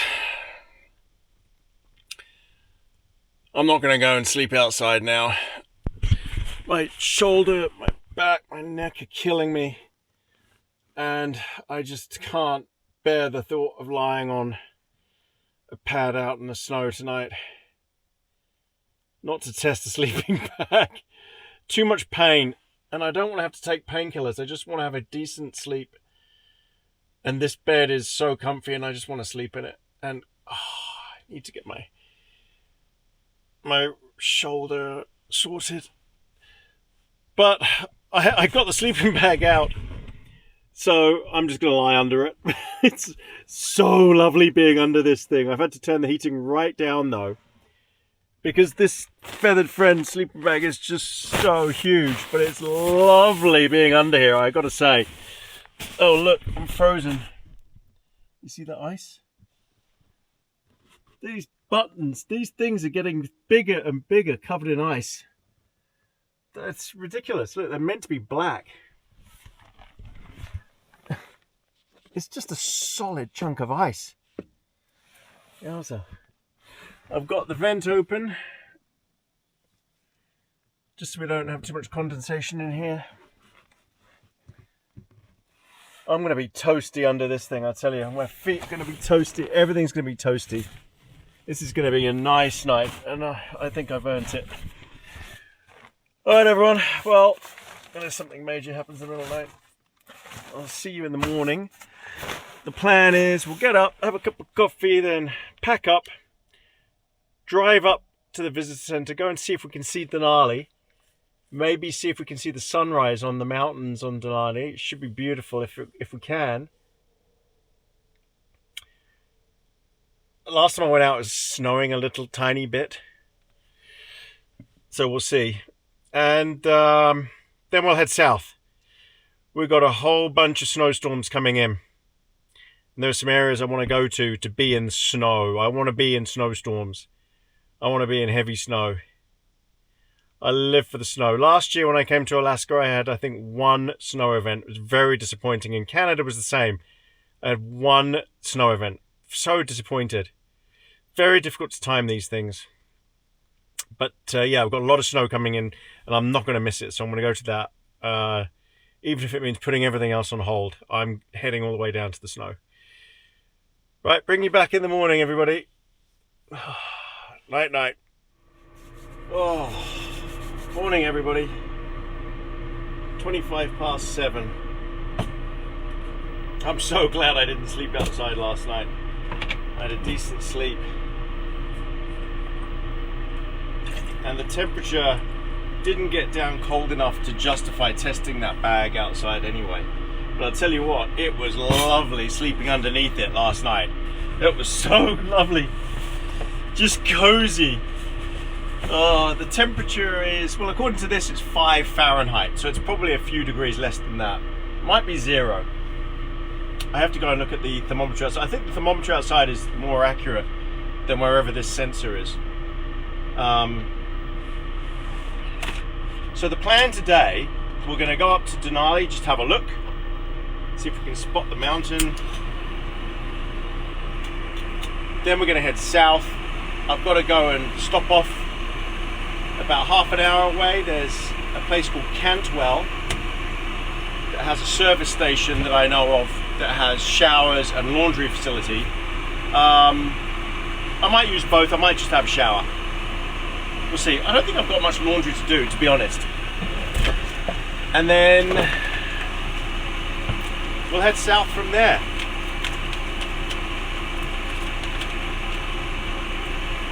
And I think we're going to head down and find these snowstorms. But first, I need coffee. Urgently. Oh, this smells good. Right. Let me get my coffee on. I've already started the engine. That's running. We were down to 80% battery, which is pretty good, but then I did run the engine a few times yesterday to get it back up to 100%.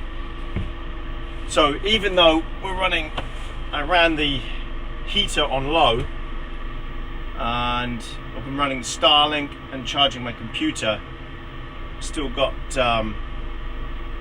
we chewed through 20% battery, which isn't bad. I think this has 270 amps of battery power. All this makes me think about, let me bring it a bit closer here, sorry about the fan noise. All this makes me think about what I want to do for my new vehicle, my Toyota Troopy. You'll know when you see it. So they're going to do a rooftop conversion for me, but it'll be different to this because this is all just metal. No insulating factor whatsoever, whereas the Troopy's got glass, I can add curtains, things like that, whatever. And it's all built in already. So all they're doing is taking the top off and adding this rooftop temp component that I can then sleep up there or I can sleep down below. And you might be wondering, well, why even bother doing it? Just sleep down below. Because I like standing up. And the Troopy will have a lot of room to walk around in. So I do like that. I do like standing. And it means I'll be able to do some clever things with cabinetry or whatever. But I think standing up, it would drive me nuts if I had to sit down all the time. Couldn't stand up inside, lie down to get changed. That would, no, I don't want that. I like being able to stand up. I just want a bit more room than this. And I think the Troopy will give me that extra room. Very flexible vehicle. And if the storms are really bad, I don't need to pop the tent and I'll still have head height clearance up to like here. Whereas with this, I'd be slouched down like this. You can't be in here without the roof tent up. You just can't. You couldn't move. It's not high enough. So I don't know why they've made it so low inside. There must be a reason. I'm not sure what it is. It's probably to do with just the height of the truck. But it's compromised because it sits in the bed of the truck. If it was built into the truck, then it wouldn't be so compromised. You'd probably have more height. So that's the only downside to this vehicle, is you have to pop the tent. You can't be in here otherwise. It would be too claustrophobic. So I'm excited. Excited about what I can do with this new truck that I'm getting, the Troopy. Right, I'm gonna have my coffee and then we'll go and head off. Once it's a bit lighter and we'll watch the sunrise on the mountain. Whew, man, it's cold. 0 Fahrenheit. Right, it's time to go. We're gonna pack up the tent. I've got to take the clips out of the canopy and then fold it all down.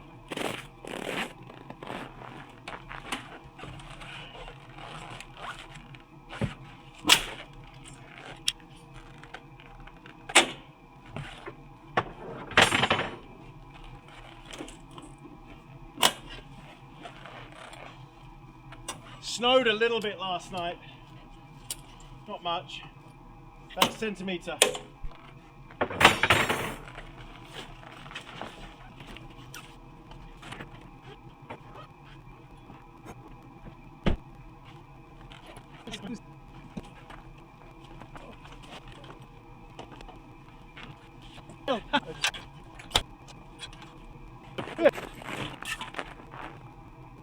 No.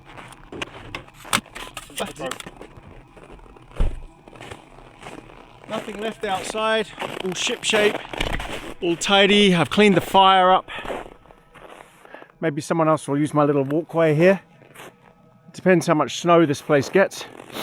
I don't think it's forecast to get a lot. We are definitely not going to get a sunrise. It is completely cloud covered. Yeah, I don't even know if we'll be able to see Denali, but we're going to drive up and have a look and see what we can see. But it's snowing now, so it'll be interesting. Right, let's get in, start the truck up, let it warm up a little bit. Oh, and then we'll head off. We'll just have a look around the truck, make sure it's all okay. Tiny bit of snow on there.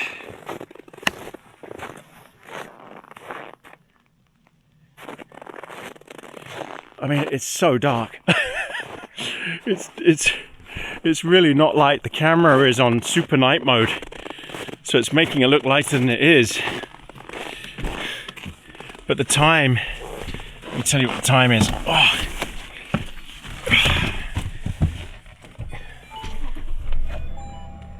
Oh man. Oh, that's cold. Oh. Let's get my heated seat on.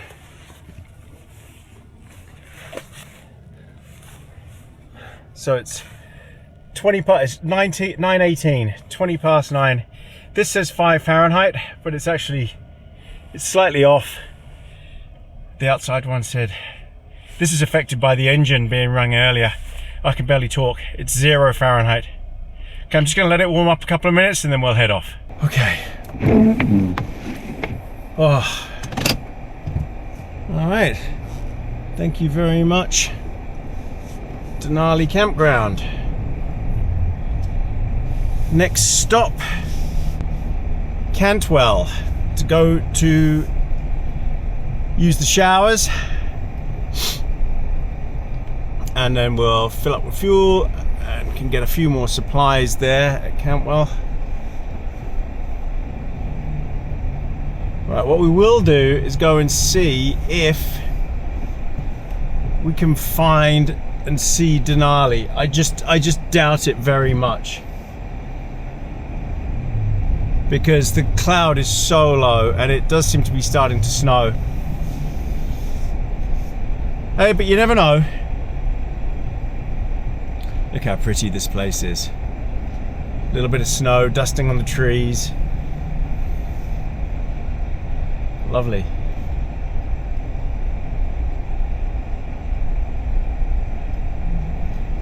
Oh, heated steering wheel is the best invention ever. Heated steering wheel and heated seats. Who invented that? Genius.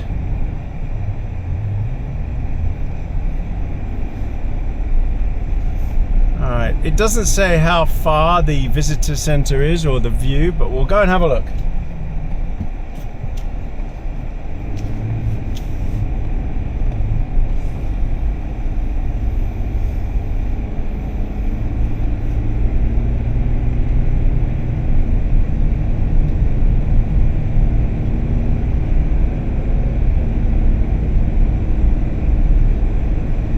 So it's probably, looking on the map here, it's going to be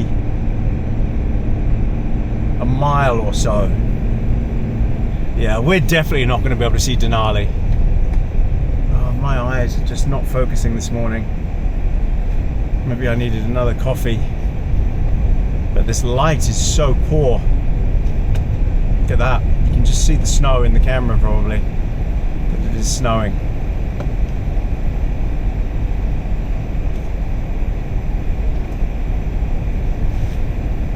Yeah, I think this is not going to happen.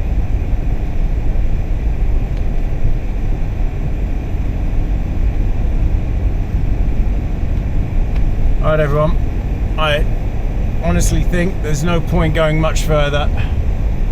We're at the turning and I can already tell there's just... Oh, here's the train. I heard the train a couple of times come through here.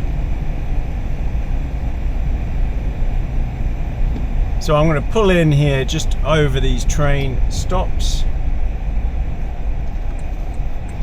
And we'll turn around and we'll head off to Cantwell.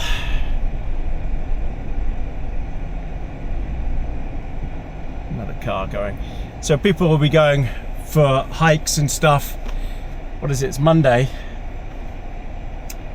So maybe tourists. You see, I've got my computer running here, uploading another video for you guys. Alright everyone, we'll head off to Cantwell and bring you back there. We'll have a shower, I'll show you the facilities. We'll see what the highway's like as well at the same time. Alright, we're on the highway, Cantwell, 27 miles. Anchorage, 237 miles. That's a long way to Anchorage. So the plan is Cantwell, have a shower, have another coffee. Definitely a big coffee. And then maybe stop in Talkeetna for the night. I remember Talkeetna had a nice restaurant. We can just park on the road right outside the restaurant in Talkeetna. I think Talkeetna is where they filmed... There was a film about huskies. I can't remember who was in it. But quite a well-known film. About the dogs, the husky dogs racing, and I think it's about Iditarod. That was based in Talkeetna, I think. It was also one of the first places I came to in Alaska last year, and I really liked it. They had ice sculptures. I'm sure they had an ice sculpture there as well. Look at this highway. Oh my god, it's grim. It's just low fog. 5 Fahrenheit says, I know it's 0 Fahrenheit, I know it's colder than that. Oh, I was having difficulty talking then. That's how cold it was. Alright, not long, 25 minutes. Right, here we are, Cantwell Services. Doesn't look like much, but believe me, it's It's got decent showers, I know, because I've used it last time, and it has laundry facilities. Not that I'll need those, because I've already done a load of... Oh gosh, it's blowing a... It's a gale out here. Can you see that wind whipping the snow across? Wow, that's just grim. That poor crow. There's a crow, look, sitting there in the wind, hunkered down. Alright, now we need to find unleaded. So I'll bring you back when I've found where I'm going to fuel up. Oh my god, it's absolutely freezing. I don't know what the wind chill is. It's got to be minus 20, minus 30 Fahrenheit, but look at this. The tree's moving. It's ripping through here. Right, I'm done. Oh, that was freezing. That was absolutely ridiculous. It's so cold out there. The wind chill is... But look at that view. I don't know if I want to go out and have a shower. But I need a coffee. Oh, I need to warm up again. That poor crow down here, it's coming over to us. It's all fluffed up. How? Look at it being blown sideways on the right here. How is it doing that? How can it take this temperature? I mean, it's really, really fluffed up. But it's just, it doesn't seem to be bothered. It's 0 Fahrenheit and blowing a gale out there. The wind chill. It must be negative 20, negative 30 wind chill. I had my hands out for literally 10 seconds. And I could barely operate the credit card into the machine. This is horrible. This is so grim. The view is beautiful, but I need to go in and get a coffee. There's a bunch of people in there that have just, they've left the cars. They just said, I'm going in. I'm not sitting out here. I've just got to decide whether I'm going to have a shower or not.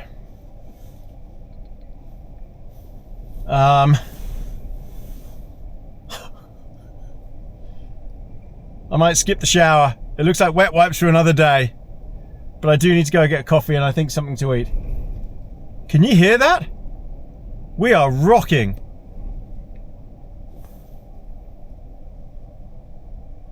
It's just so violent out there. And I need to use the bathroom. So we'll go in, use the services here.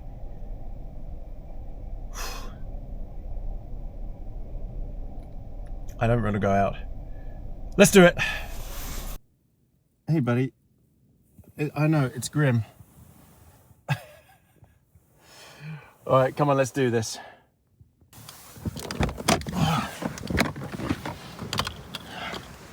on the leeward side. As soon as I turn this corner, I think it's going to be pretty horrible. All right, here we go. Oh man, it's so ridiculously cold.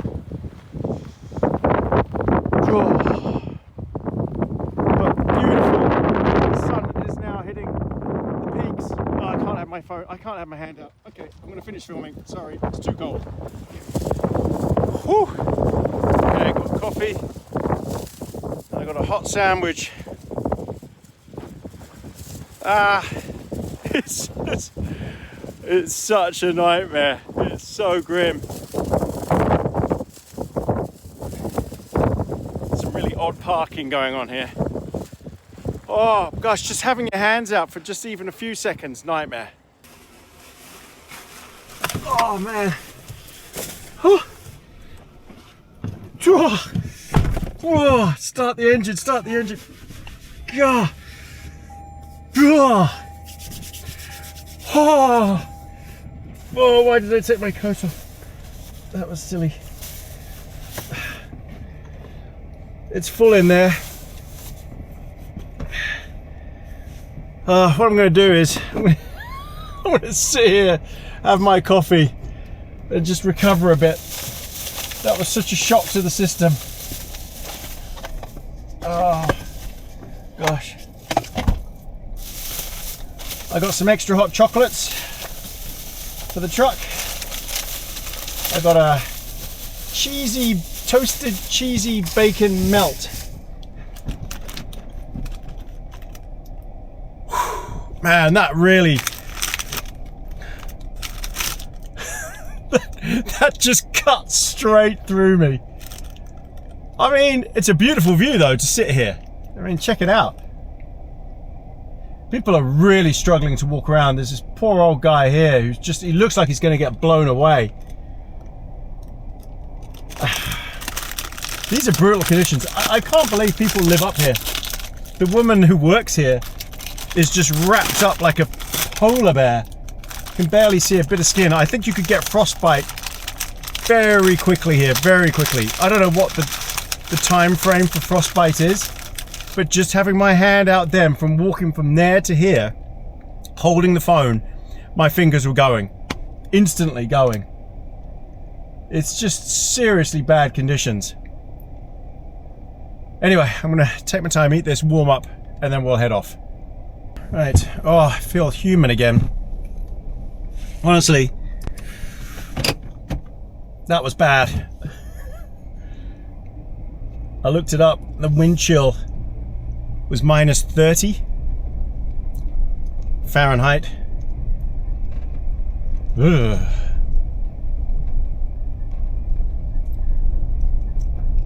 What a desolate, cold, flipping place Cantwell can be. Okay, we are off. I needed that coffee, I really did. It was a great boost. And the sandwich was good. Look, Cantwell Services, handy little stop off, okay? It's got some basics, and they got showers and laundry in case you need it, in case you're doing this if you're RVing. All right, everyone, so we're off to Talkeetna. It's a 2-hour drive. Lovely. Sun's shining, so it's nice. Should be good. But look at this view. Oh, look at this. What's this sign? Next 15 miles, moose. That'd be nice to see a moose. But look at it. What a highway.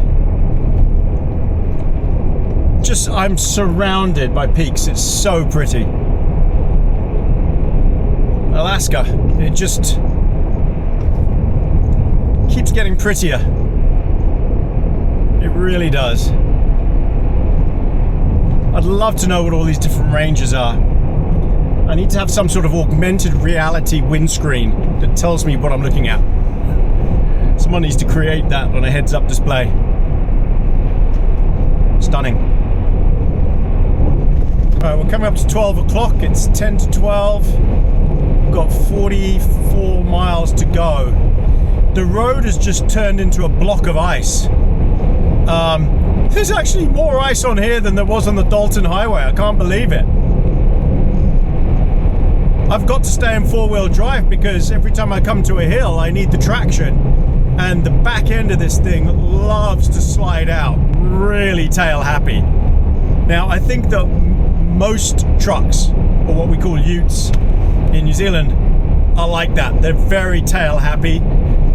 Rear wheel drive, they just, poof, they're gone. SUVs I think are less so, just the way the chassis is built and set up, the suspension is set up. But this thing just wants to slide. You can feel it when you put your foot down a little bit. And the ruts in this ice are making it very tricky. See, like this? It's pulling me now. Look at that. And I'm in 4-wheel drive, so I have to sort of power through it to keep going in a straight line. Otherwise, I'm just gonna start skidding. So yeah, you've got to really focus. Look at the state of this road. This is the main highway linking Fairbanks and Alaska. What is it? Highway number 3 it's called? Is it the Alaska Highway? I'm assuming this is the Alaska Highway, but look at the state of this thing. And the ice is an inch thick. See, they got the right idea. Snowmobiling. That's what I should be doing now. I think that's what we're going to do next. We're going to go and rent a snowmobile down in Anchorage and then go snowmobiling and camping. I think that's the next step after we deal with Talkeetna.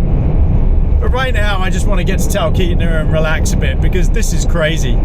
It's so slippery on in this truck. It's so slippery. I think it needs fresh tires, fresh studs. And even then it would struggle a bit.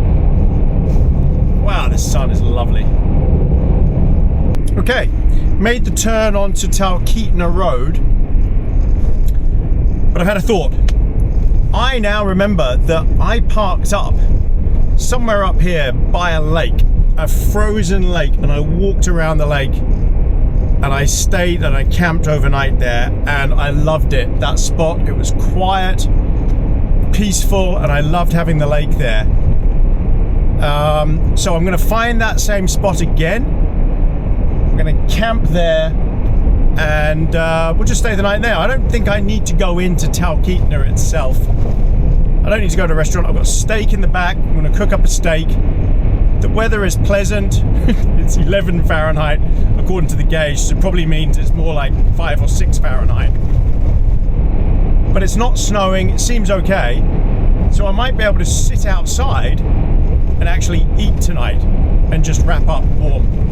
So I'll find this spot that I camped at, find this lake and this frozen lake, and yeah, we'll hunker down. Right, here we are at the trailhead. I think this is called Wigmy Road. Yeah, here it is. Oops. This is where I stayed last year. Now there's a sign there that says no overnight camping, but when I asked last time, nobody had a problem with it. They said, yeah, that's okay. You can camp. This is the exact spot. So the signs they keep giving mixed messages.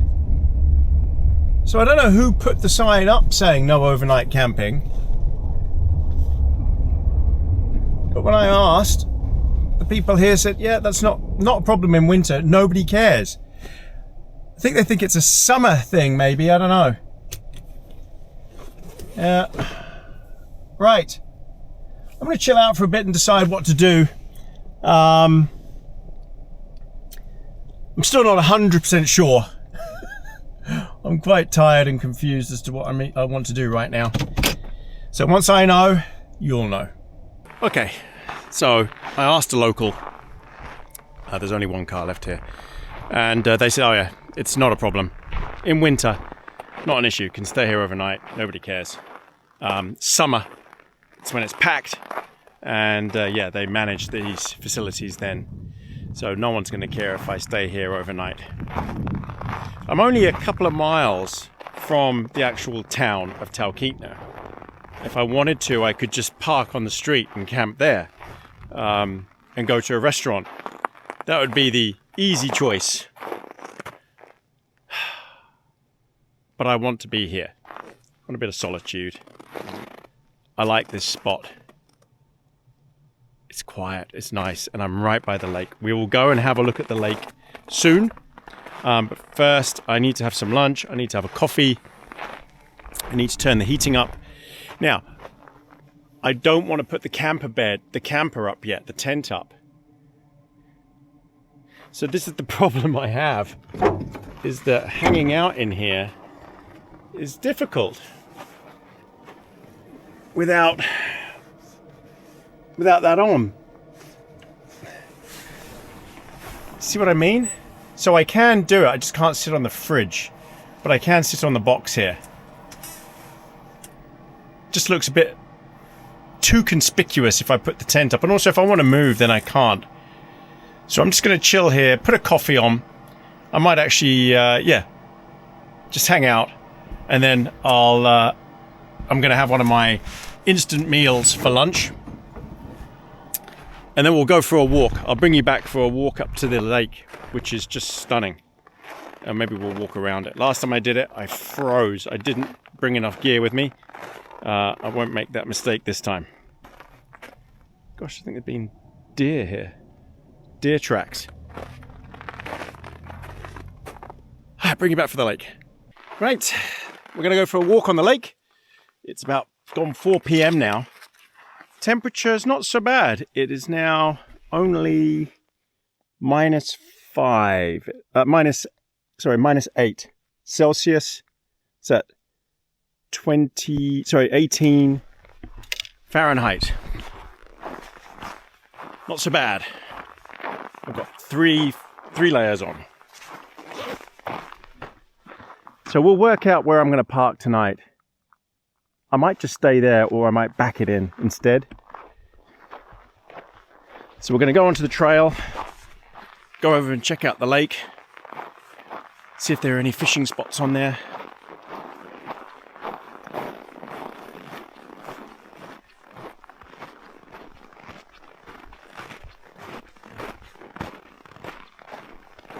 So there's a ski trail and there's a walking trail. Here we go.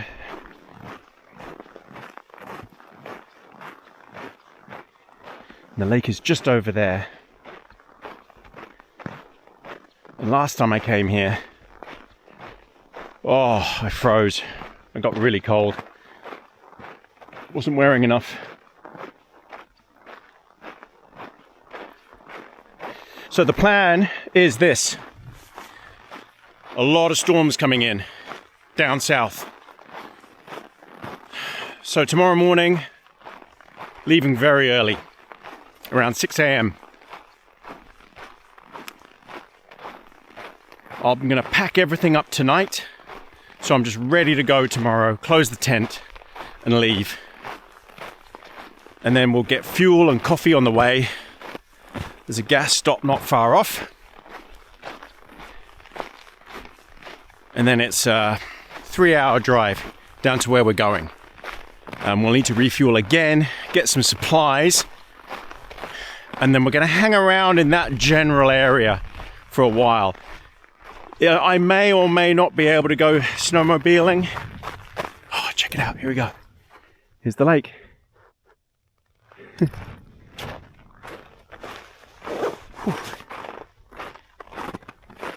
That's a fishing hole there. These look like fishing holes here. In fact, they are. So, I don't know how old these fishing holes are. There's a lot of them. Now, this might look risky, dangerous. Believe me, this ice is so thick. It's probably about a foot thick. Look at all these fishing holes. Why are there so many? That's amazing. They've kept it clear for it. I've never seen so many fishing holes. I'm looking to see if there are any other tracks. It looks like it's just dogs. People come here and walk their dogs.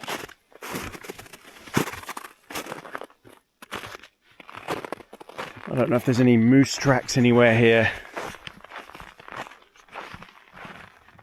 So this lake is called Tigger Lake.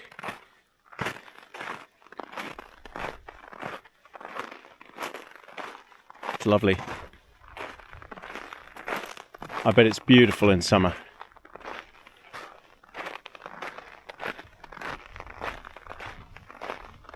I remember it took quite a while to walk around last time and I got really cold. Yeah, it's quite a breeze. You just got to keep moving. We're going to lose the light soon as well. So yeah, that's the plan tomorrow. But tonight, yeah, we're going to have dinner here. We're going to stay in this spot. I'm going to have a cigar tonight. We might come back down to the lake. In fact, when it's dark, just see if there's any animals out. With a cigar. I think for dinner, I'm going to keep it quick and simple again. I'm going to have another one of those biscuits and gravy meals. Ooh, still sinking on this stuff. Could almost snowshoe on this lake. Probably be better.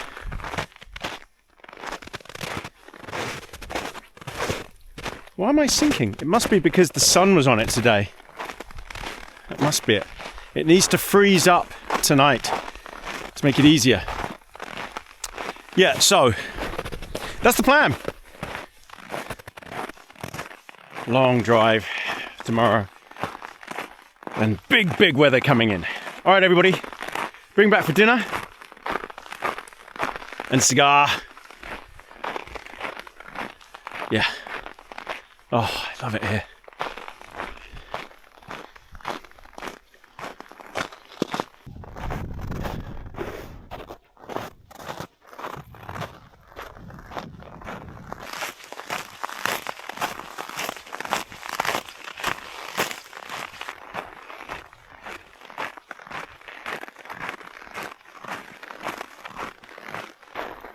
Some very ominous clouds coming towards us. Very thick, dark clouds. Could this be snow coming in? It's possible. It's very possible. I doubt it would be much. I've seen the forecast. If there is anything, it's not going to be a lot. A few centimeters. But you can never tell here. Anything can happen.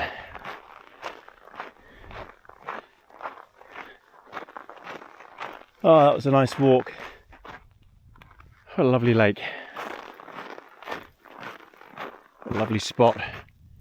See the sun just going down through the trees there. It's going to be dark very soon.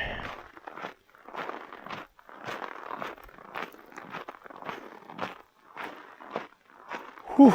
Right, back to the truck. Let's get warmed up. And as soon as it's dark, I'll get the truck where I want it and pop the tent up.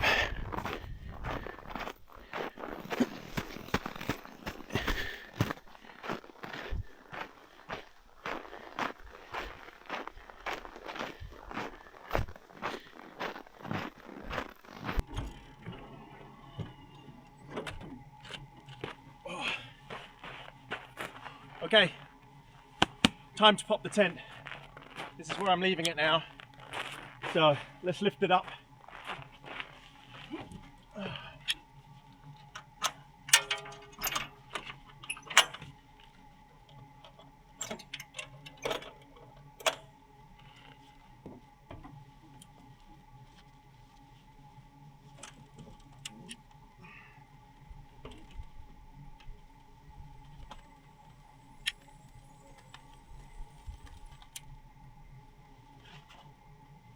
Easy.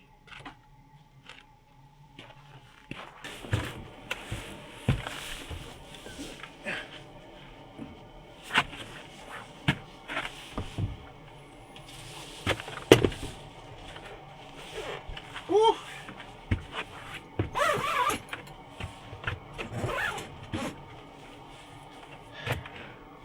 Sorted.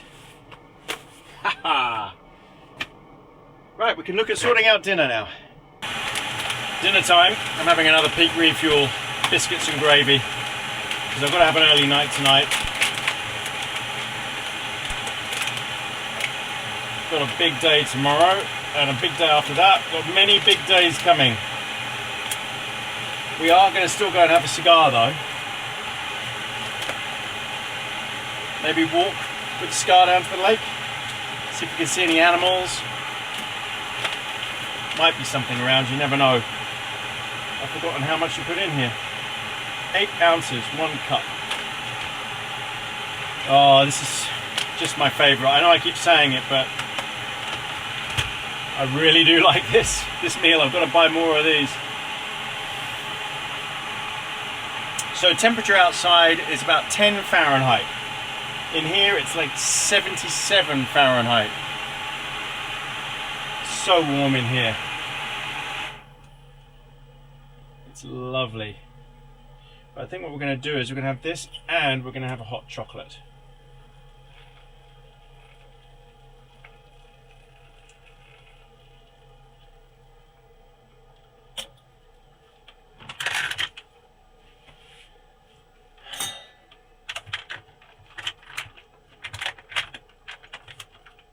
Oh, I'm so hungry.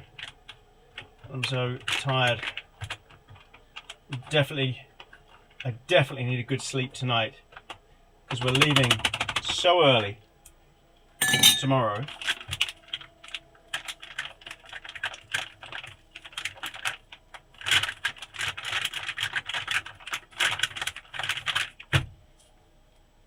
Hey Siri, set timer, 10 minutes. We're leaving so early that, yeah, 6:30 did I say? Something like that. I've got some Swiss Miss hot chocolate, rich chocolate flavour it says. It's all they had.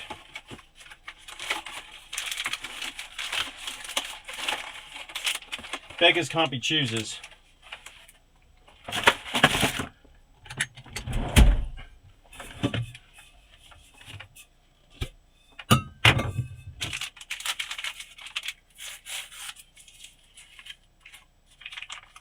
I am very excited. Hey, you know what? Let's double up my hot chocolate. I'm very excited about this snow that's coming in. But I'm also a little bit nervous. So here's why. I've been doing some research on these rooftop tents. This Alucab one. So apparently it has a weight limit when it's vertical, when it's open, of 50 kilos. Okay, and you think, okay, well, snow doesn't weigh much, so that'll be fine, wouldn't it? But just think about that for a minute. 50 kilos, well, if the snow is wet and freezes and sticks, it could easily get 50 kilos. It's 50 litres of water. What is that, 10 gallons? That's really not much. So my concern will be snow buildup.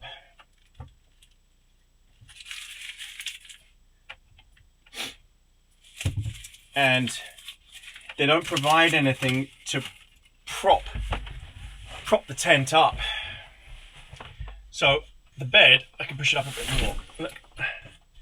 If the bed is up, it actually, these two hydraulic bits here help actually keep the bed up, keep the tent up.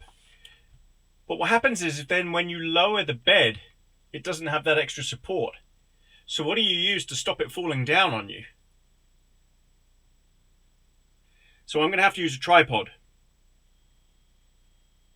So at night, I'll have to set my tripod up on its longest setting, wedge it in the back, up to the middle, up to the top or something, and just pray I don't get too much snow. And then first thing in the morning, go outside and climb up on top of the truck and start brushing it off. Or lower it and brush it off. One or the other. We'll see. Right, I'm going to tuck into my biscuits and sausage gravy. And then we'll go and do a cigar time. We'll go for a wander along the lake and see if we can spot anything. Ah, right. Hee hee. Oh, yeah.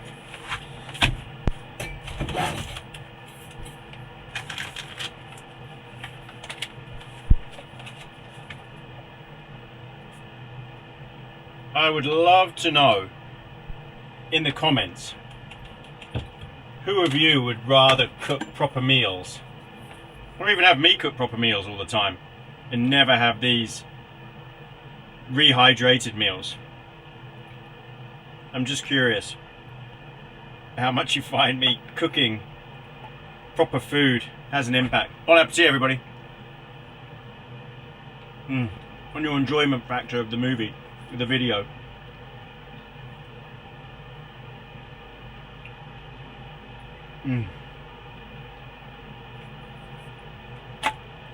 Oh no! Oh.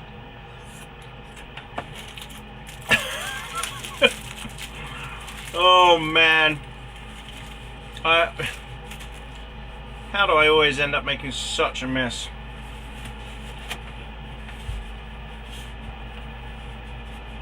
That's the thing with truck camping. In winter, it's very different to camping when it's warm outside.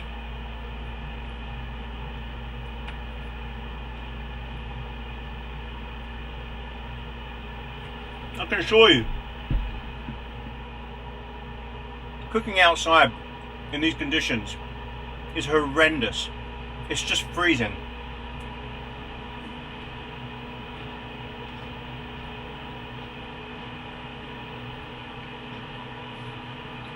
And cooking inside, you end up stinking the place out. The only reason I can do it in Buddy, my camper van, is because it has a massive extractor fan. So that's really set up for it. This is not.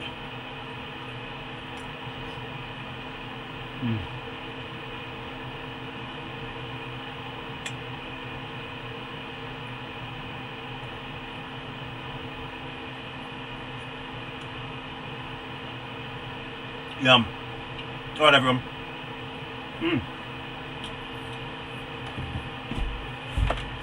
It's missing a zesty.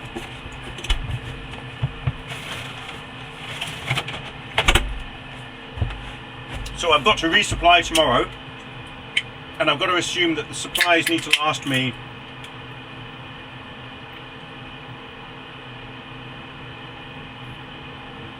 probably, to be safe, I need a week of supplies. What date is it? Okay, so I need a week of supplies because I could get snowed in.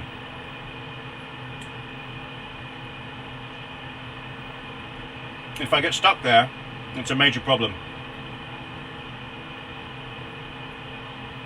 And I don't know if there's any shops there or anything where I'm going. So yeah, I'm gonna have to shop just as I get there.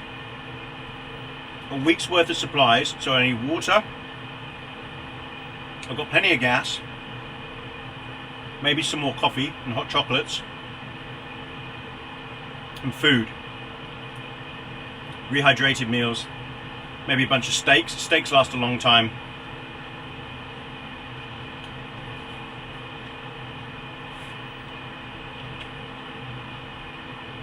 No. Okay. Bring it back for a cigar. Welcome back everybody. Okay.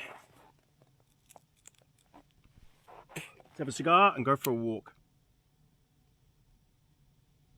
Hopefully we don't see any scary animals, but you never know on the lake. Might be something walking across it.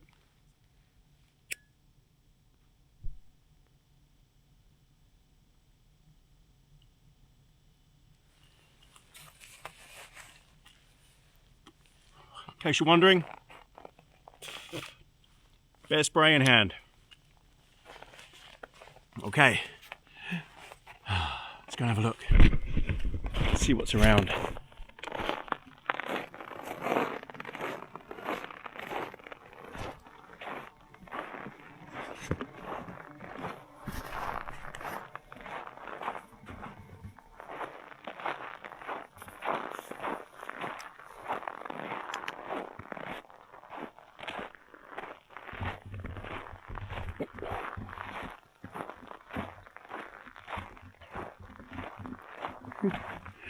Imagine if we do see something.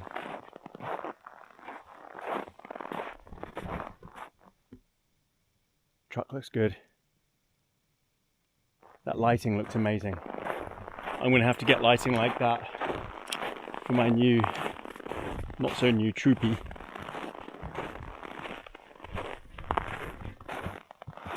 Alright, we're going into the spooky woods.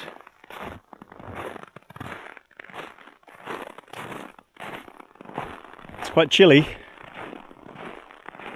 10 Fahrenheit.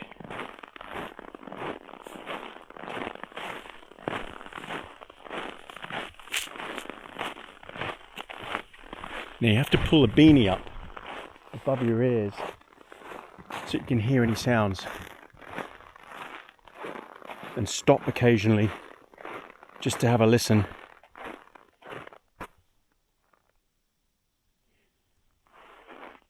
I can't imagine there's anything around because people walk their dogs here. I'd have thought wild animals would stay away.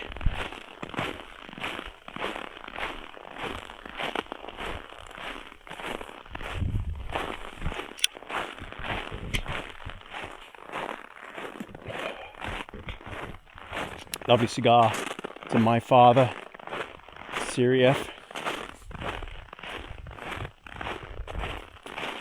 Very smooth, very mellow.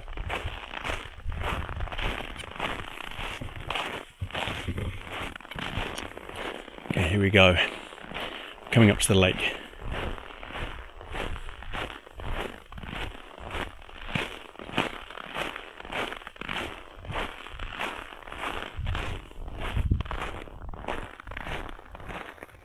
Oh, there's a really cold breeze.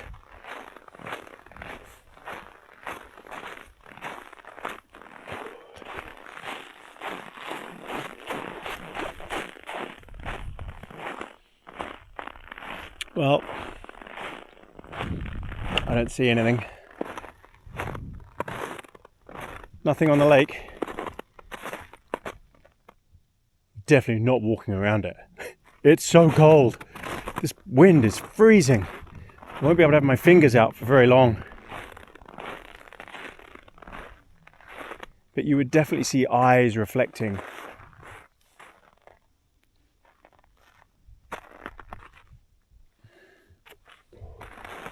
Is that spooky enough for everyone?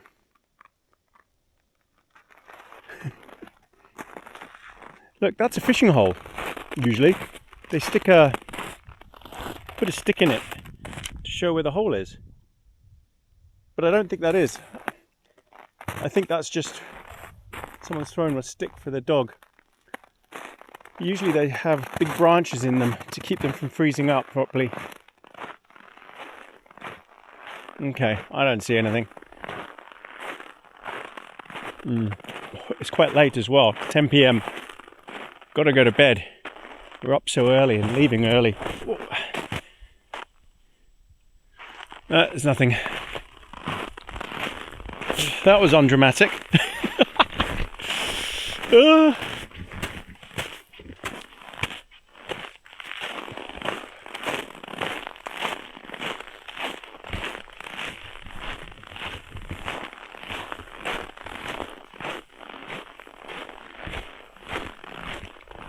Spooky woods.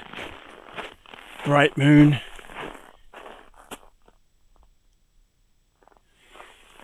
I really thought it was going to snow. Maybe by the morning it will.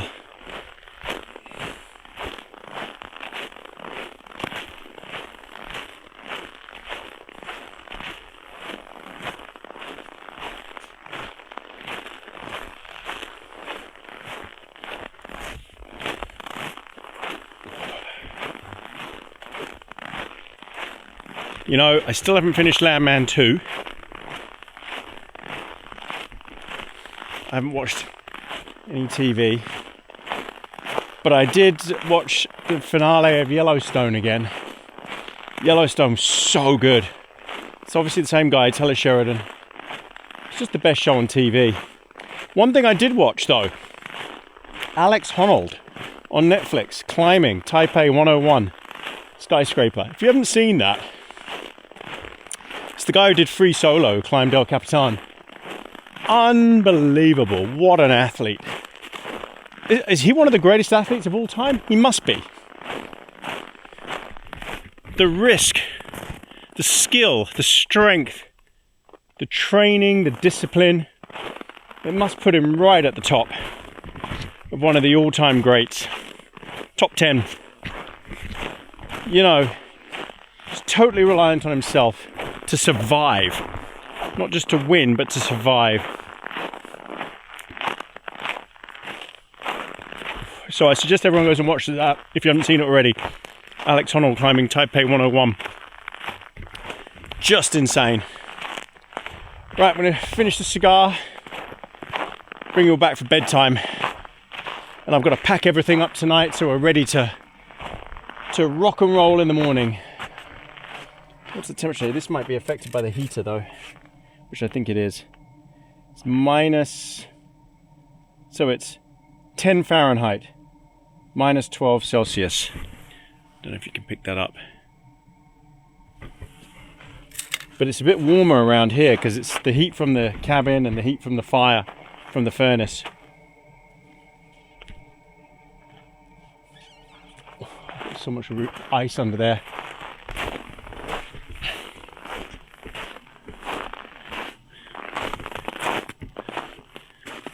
You got a long drive tomorrow and a lot of snow coming. I'm really concerned about how much that can take. If it didn't have those cross members, it might be easier to clean the snow off. It'd be nice to have a big ladder as well. But I can climb on the roof and get to it.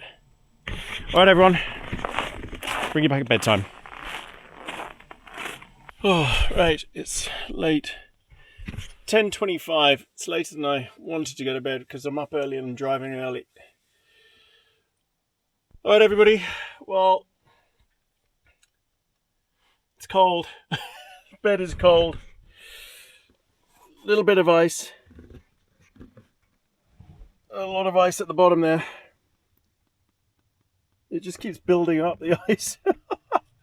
They're getting so big now, these icicle things. They're huge. Gosh, it's crazy. I don't know what I would do without that foam pad down there. My feet would just be permanently in a pile of ice. That has been an absolute saviour, having that foam pad.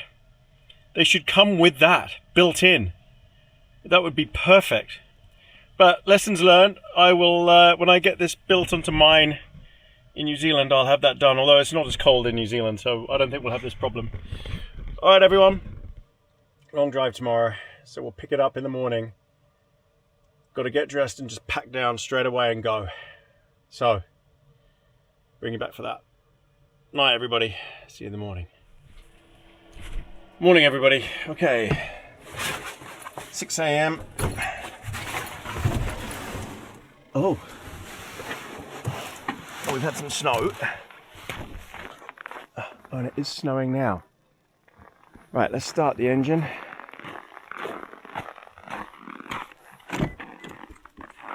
Oh, this is a flaw, look, in the design. All the snow comes in. Oh, I had a good sleep. Lovely. Let's get it nice and hot in here. Right, we've got to put the tent down.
good.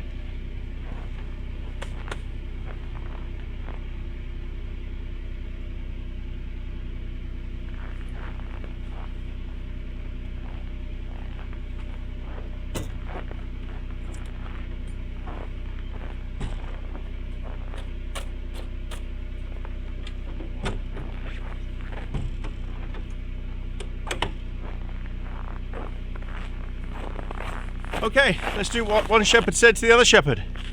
Let's get the flock out of here.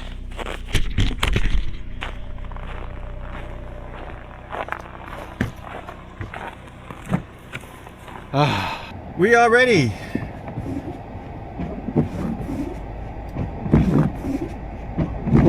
Only a slightly frozen windscreen. Let's go. I'm glad there's not too much snow.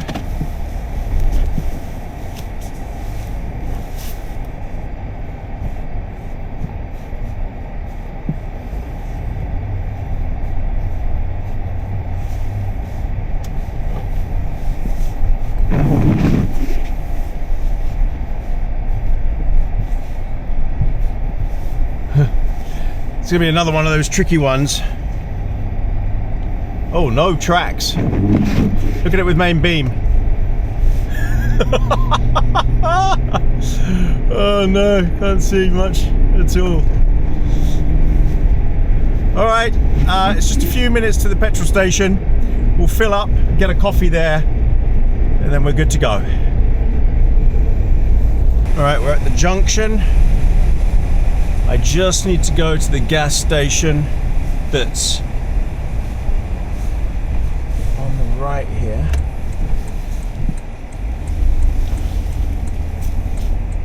Which is in the opposite direction of where we're going.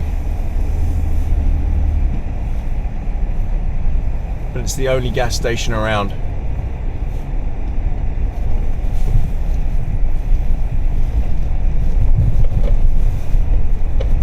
A fair few trucks are parked up here overnight, it seems. Didn't want to drive in the snow.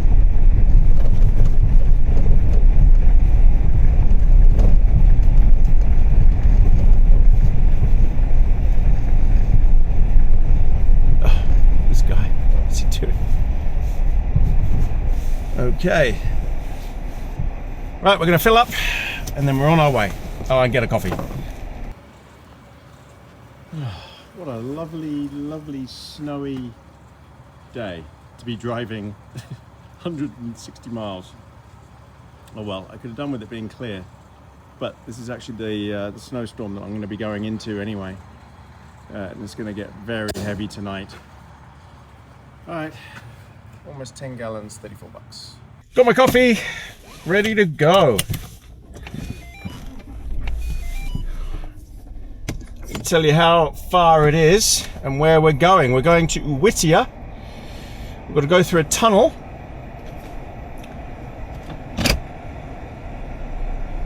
And it is, let's see,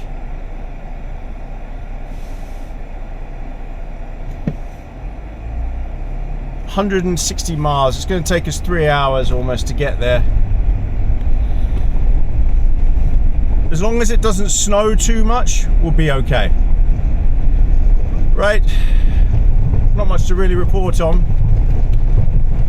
See you on the way.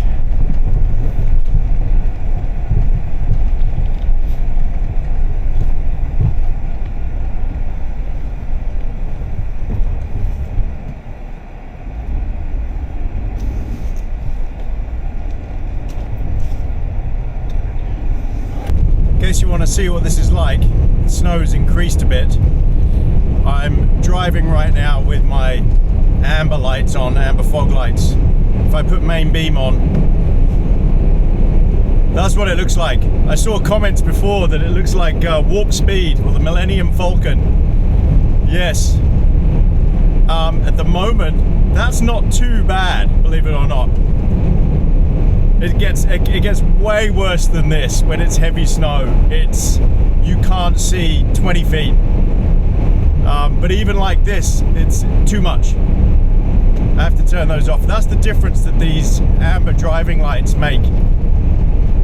Look, I'll show you. Well, there's a truck coming, but it's crazy the lack of visibility you have. So definitely I would recommend, if you're going to be doing this, if you're coming to Alaska in winter where it's dark most of the time, it's 7 a.m. at the moment, we're not going to see even dawn. We're not even going to see a bit of daylight until at least 9 a.m.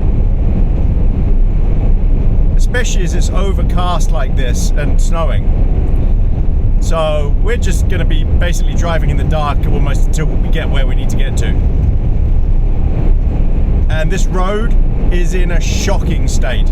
This is the main highway going from Fairbanks to, look, I'll show you again what it looks like. There we go. Jump to light speed. Holy moly. That's bad.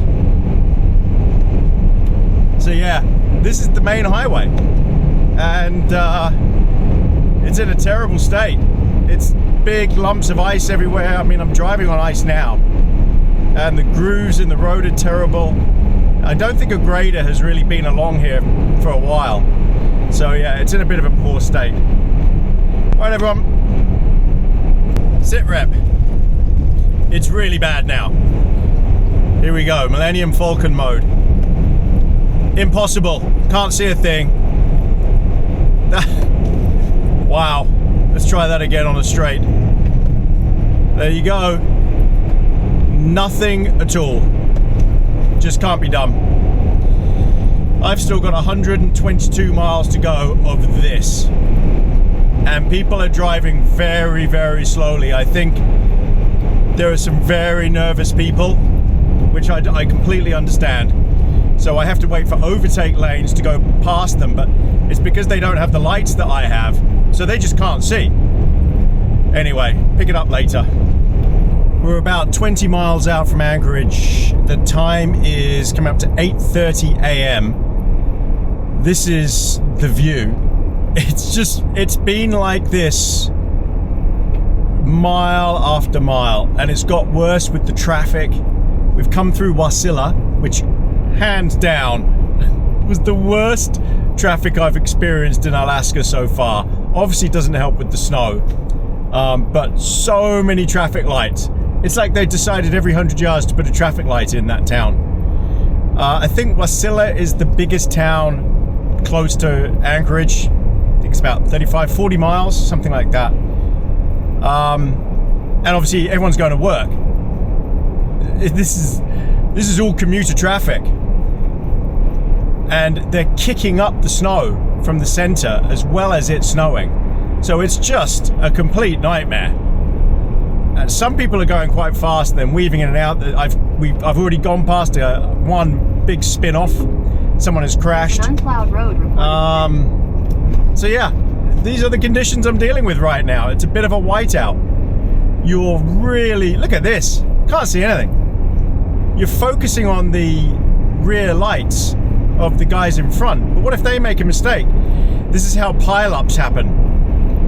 So you do have to maintain constant focus, and every time someone changes a lane, it just kicks up a ton of snow, and you're in a total whiteout. Literally a few feet visibility, that's it. So you just hope that people stay in the lane. There was a guy in front of me that kept drifting into this snowdrift on the left, and he just sprayed everything, so I had to overtake him because he was driving like an absolute idiot. Just didn't care what he was doing, and it causes a lot of problems for the guy behind. Anyway, so yeah, not far to Anchorage now, but we've still got a long way to go. 71 miles to Whittier, and we should get there. We should get to the tunnel just before 10 a.m. I think, but I'll need to stop off anyway once we're at before the tunnel. Stop off at a gas station, refill, see if they've got any supplies in there, and yeah, then we'll be on our way. But right now, nightmare. Okay, situation now is very bad. 4 cars now we've just gone past that have all just literally slid off, I'd say, in the last few minutes. What happens is they're getting a wheel on the left, and then that's it, they're gone. It sucks them into this powder. And yeah, the conditions are horrendous. These are easily the worst conditions I've driven in Alaska so far. It's not just the fact it's snowing, it's all the spin drift and everything being kicked up by all the vehicles. Look at this. You're literally driving blind. I'm sure the camera is showing more than I can see, but you're focusing so hard on the brake lights and red lights of vehicles. There you go. Guy just pulled out and didn't even see that truck. Yeah, this is very bad. And every time someone crosses a lane like that guy, just kicks all of this stuff up. So this is going to be slow going. I've still got 64 miles to go. I'm just so focused on the vehicles in front. This is where I'm glad to be in a nice, big, heavy, solid rig. Because if I touch that snow, it's not so bad. I stay in a straight line. But smaller vehicles, boom, they're gone. And what's happening is they're trying to change lane, and that's it, just takes them out. So yeah, just all you can do is focus on the vehicle in front. Here we go, look, see that guy's gone off? He's still sitting in there. That's only just happened. That's now what, the 7th I've seen there in the middle, stuck. Wow, just crazy conditions. Absolutely crazy. And look at this, it's not even being plowed now. I think the plowers are out, but it's just overwhelming them. It's nice to come up to a traffic light and actually stop. I can't believe I'm actually saying that. It is nice to have a bit of a rest from having to focus so hard. Oh man, it is coming down. And the temperature, my wipers are frozen. It's 17 Fahrenheit, so I'm having to keep the hot air on the windscreen so it doesn't freeze and try and stop my wipers from freezing. It's not great. Oh, and there's a snowplow. Look at that, there's a grader. Right. Oh, 61 more miles of this. Wow, I've done a lot of driving on this trip. 1,900 miles, and this is the worst of it. Ay, ay, ay. I can't wait to get out of traffic. Nightmare. And frozen wipers are not helping.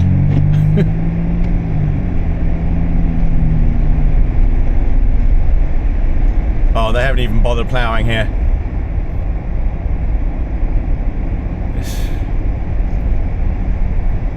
They need to get on with this.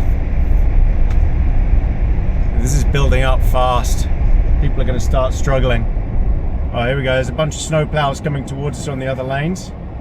See all those blue lights and amber lights? That's snow plows.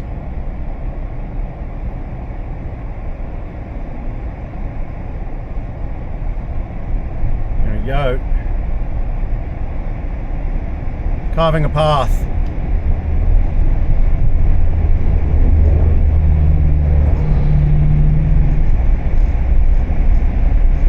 Yowza.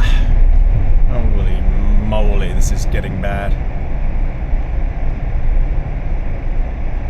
Any other city, I think any other place, and you'd see a disaster of traffic. This is flowing. Oh, this is Anchorage Airport. Oh, we're at the airport here. This is flowing. The traffic is moving. Look at this. So, Alaskans, they're used to it. Obviously, they're used to it. It's just a few drivers just spinning off. Maybe complacency, I don't know. All right, I'll bring you back when we're almost at the tunnel. It's just assume it's going to just keep getting worse and worse. I don't need to keep bringing you back to show you just how bad it is. You'll just have to take my word for it, it's going to get worse. All right, finally, we're out of the town. We're out of the city of Anchorage. We're now on the road down to Seward and Whittier. Conditions still the same. It's not going to let up. In fact, it's going to get way, way worse tonight. I had a choice. At one point, I was regretting not coming all the way down here last night, but that would have been a long, long drive. And I thought, oh, no, I'll just leave really early in the morning. I'm glad I did, because I reckon now, if I left now 9 a.m., probably wouldn't be able to get here. I'd have to wait for the snowplows to do their thing. As it is, it's bad. But it's nice now that there's hardly any traffic, because I'm now on a side road really going down south. As you can see, there's just not much around at all. Whoa, can't see anything. Oh man. The trucks are speeding and you can't see a single thing when they go past. Oh dear. They have not plowed this road. The thing is, I don't want to sit behind other people because they're panicking and they make rash decisions. Like this guy is a bit panicky, he's a bit all over the place. He's going super slowly. I'd never get to where I need to get to. So I'm going to give him a lot of room before I cross over. Yep.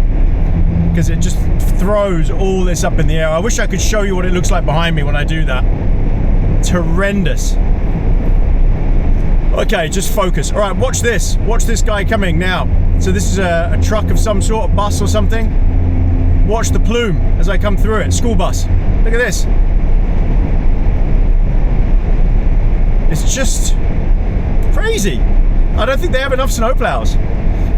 I've got a feeling once we get to Whittier, we're stuck in Whittier for days. Because we got day after day after day of snow. It's not going to change. So I definitely need to stock up with supplies at the tunnel entrance. Apparently there's something at the tunnel entrance, shop and petrol station. Alaska, woo! 18 miles to go. And if you look on the right, that's the sea, and it's completely frozen over. And there's huge, like little icebergs, but they're big slabs of ice on the right. That's all sea, completely frozen. Is this the Prince William Sound? I can never remember what it is. But yeah, the sound's here, completely frozen over. It's just incredible to see. I don't know how deep that ice is, but there's some hefty slabs there. Wow. They had a massive freeze. I mean, it was so cold here for a few weeks.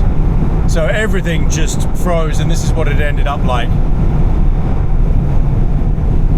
I've got a feeling this road's going to be a bit of a nightmare the next few days with the amount of snow that's coming. So it's possible I kind of get stranded. I don't know. I might get stuck again. I just can't tell. So, pretty much half an hour to Whittier, but I've got to get the tunnel. So the tunnel is every half hour in each direction, and I think I'm gonna miss the one that I need, which is, well, I'm gonna miss the 10 o'clock one, so, or the 9:30 one, yeah. I don't think I'm gonna make the end of that in time, which means I'll have to sit there and get the 10:30 crossing, which is fine. I'll stop off at a petrol station up here, hopefully. I think there's one on the way to Whittier. If not, whatever. There'll be a shop there, so we'll go there. Continue on Alaska 1 south for 5 miles. My planning is pretty poor on this trip. 8 miles. This is very pretty. So we've turned off the main highway. We're on this side highway now. The Glacier Highway, I think it's called something. Palmer Glacier Highway? Something like that. Portage, that's it. Portage Glacier Highway.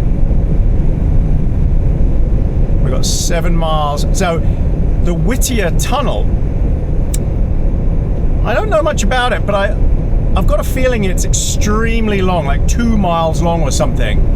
And it's one of the longest tunnels in North America. I think that's what I read somewhere. That's a very pretty walk back there. I think there's a lot to do in this area. Snowshoeing, hiking, should be good. I don't know that there's much to do in Whittier itself. I think there's a marina. I think it's also the place where everyone lives in one building.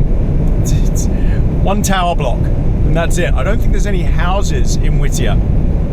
Just from memory. I don't know much about it. I haven't done much research. I just knew this is where the weather was coming. Look at this. It's so pretty. Willie War Campground. Oh, all the campgrounds will be closed. Yeah. So much snow. And it's meant to start bucketing down from about lunchtime. Very heavy. So we really need to get there and get set up. I haven't seen this fuel stop yet, so fingers crossed there's still fuel there. But I've got just under 3/4 of a tank of fuel, which is fine. That would last me ages. Right, 6 miles. I missed the spot. Well, so because it's snowing, there's a huge queue. So we're stuck now for 40 minutes. So I'm going to use the bathroom. But yeah, 40 minutes stuck here waiting in the line. So we'll head over to the line after I've used the bathroom, and then we'll go through. It's a long trip. Alright, so I've been to the bathroom, so we're going to line up in lane 1. Oh, I'm the first. I thought she said there were people here. I guess not. Yeah, looks like I am the first. So, yeah, I guess that's it. I sit here. We'll go and make a coffee in the back. Not much else to do, really, for 40 minutes. My fault for getting here so early. Right, let's go make a coffee. I've got a queue of traffic now behind me. And this guy behind just watched me clamber in here. He's probably thinking, what the hell are you doing? See, when you're in an RV, nobody notices what you're up to. But when you do this, though, everybody can see you. Luckily, there's only two vehicles behind me, so I don't look that weird. I'm sure they know. I'm sure they'll be jealous that when I walk out of here with a cup of coffee in my hand.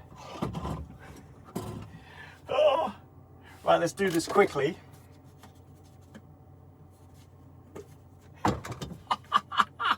So I can fit, look, ow, only just. I think it's more built for someone sort of, you know, Luke's height, outdoor gear review. Tiny, hobbit size for Luke, like Frodo.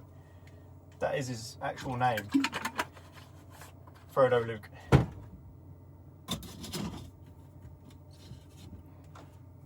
Okay, now one thing is going to happen is we're going to mist up in here. So I will have to open that door a bit. Let some air in. Not die of carbon monoxide poisoning. Wow, we're actually going to walk out of here with a proper cup of coffee. I think if they had a little coffee shop thing right here, it would make a killing.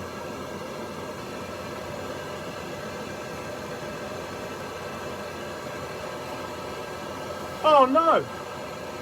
The lid fell off. What just happened there? Unbelievable. The lid wasn't clamped on properly. Oh no! Now I've got coffee in there. I'll have to do it into this one instead. Oh, that's the first time that's ever happened. It didn't clamp on properly. Now I've got coffee grounds everywhere. No, it's not clamping on. Is this a failure of my AeroPress, or am I just doing it wrong? Come on. Nope, it doesn't want to clamp on. Wow, what is going on here? I need a vacuum cleaner. Luckily I do have a brush. Ah, there we go. Clamped on. Right. I can't use this one now because it's full of coffee grinds.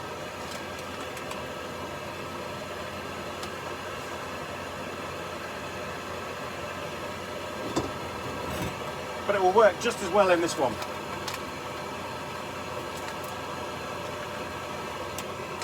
Oh, what a disaster. Right, I'm going to have to clean that out later.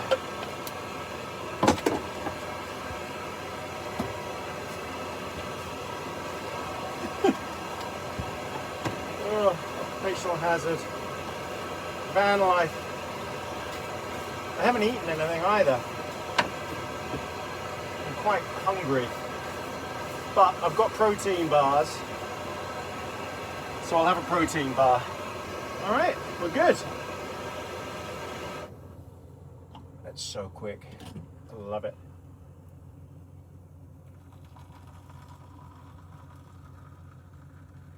These guys behind me would be very jealous if they knew I was making coffee in here.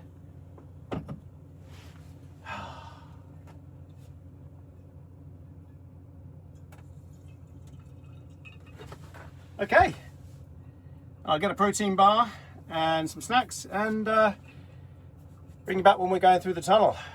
It's been a long drive, a very, very long drive, and I'm quite exhausted. Driving through that snow was actually scary at one point, but we got there.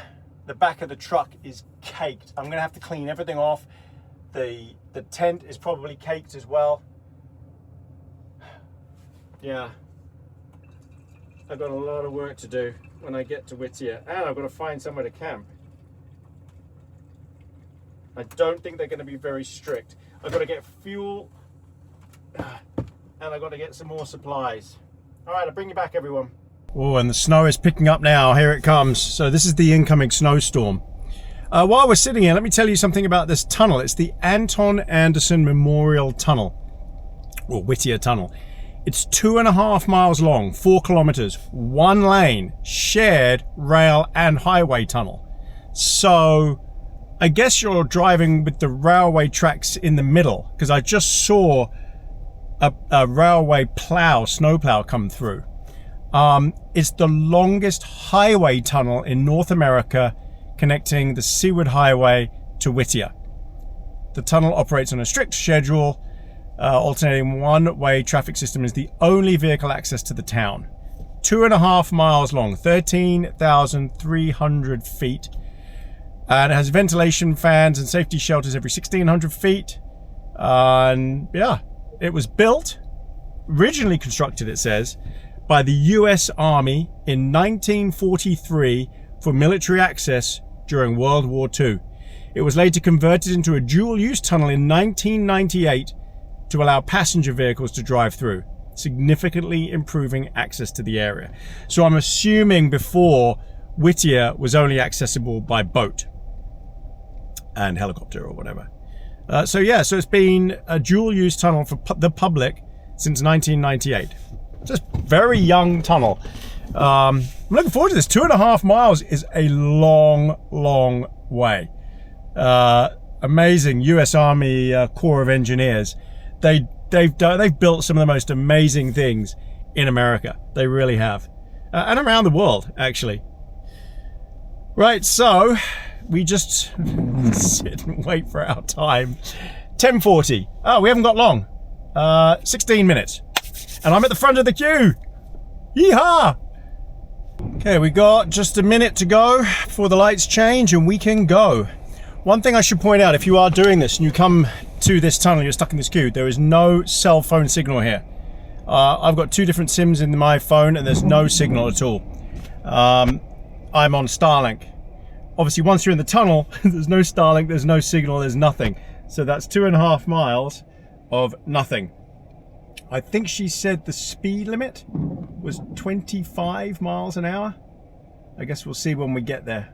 I couldn't quite hear what she said, whether she said it was 5 miles or 25. It can't be 5 miles an hour. It would take you half an hour to get through the tunnel. So it's got to be 25 miles an hour, I think she said. Okay, so here we go. We're off. Yeehaw. The longest highway tunnel in North America.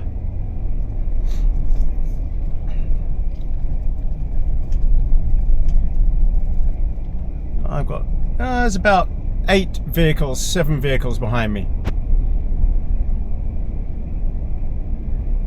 Here we go. It doesn't say what the speed limit is anywhere. Okay, so there's the railway line. We're going to drive. That's going to be in between our wheels. Like so. That's it. We're in. Yeah, I think 25 miles an hour seems right.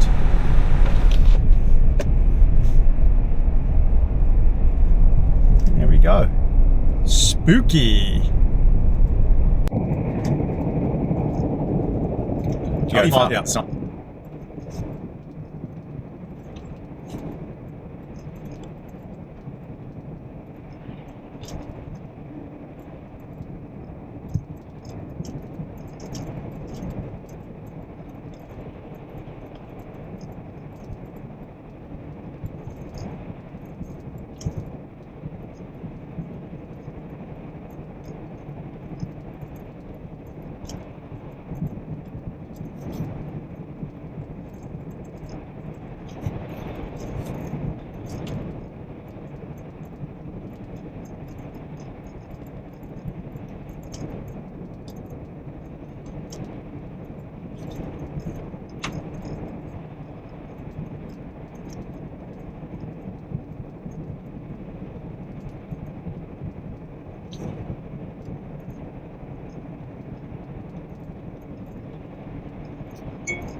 Here's the end of the tunnel.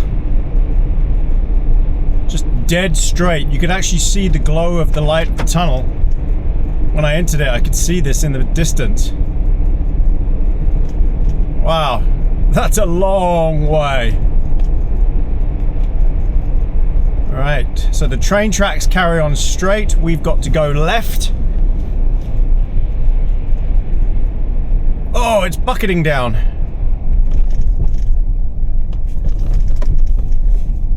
There's no one queuing up on the other side.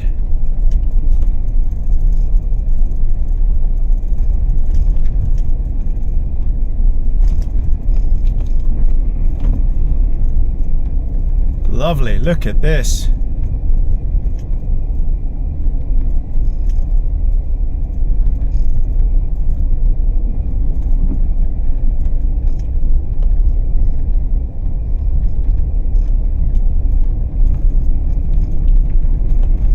That's it. Through, and this must be Whittier.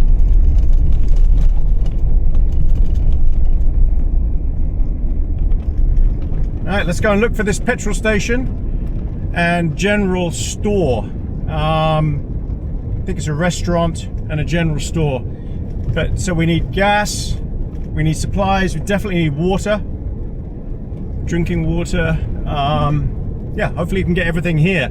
We need to get everything now in case it gets blocked in case that gets really bad, the storm, and we get cut off, because you just never know, it could happen. But I think it's just around this corner.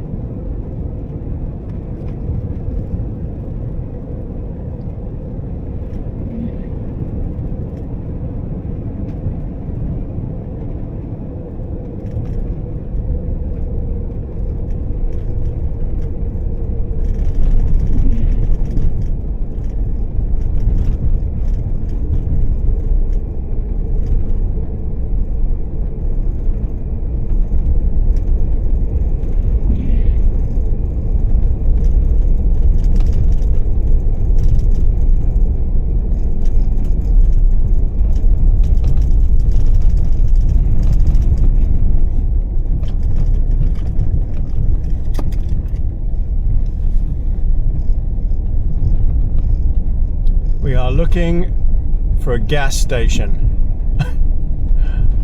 This is a small place. And I think everyone lives in that tower block at the end of the road. I don't think there's anywhere else to live here. I guess there's a hotel. That must be a hotel on the left.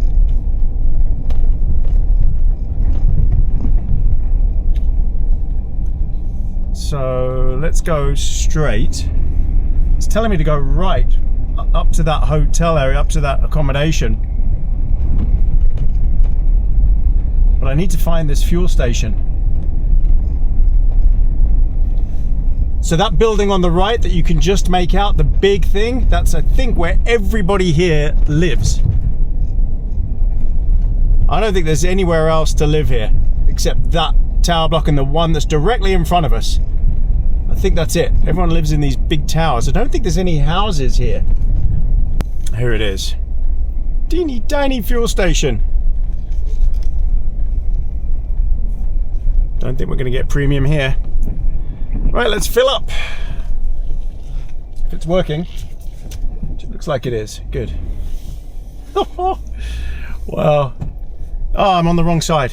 What an idiot. I was not paying attention there. Forgot what side the filler cap was on this vehicle.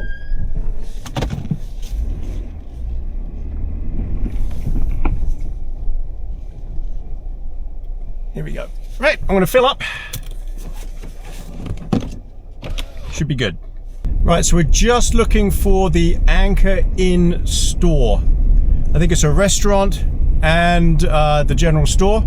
So I'm probably going to get something to eat here and do some research as to where I can go and park up. Wherever I do park, I've got to be careful that I don't get snowed in. If we get over a foot of snow, then I might struggle getting out if I'm blocked in. So yeah, I'll have to be very discreet where I can park. I'm hoping I can park up here near these trees and near the accommodation that's up here as well and near the inn. It would be nice to be close to some safety just in case. What a funny little working port town. Kind of reminds, it's like a tiny dead horse. Oh, there it is, the Anchor Inn. Hotel, and apparently got a little general store in it as well. So I might ask the people in there where I can stop as well. Oh, this looks good. This has got, it's a proper store. Oh, excellent. Anchor Inn, good stuff.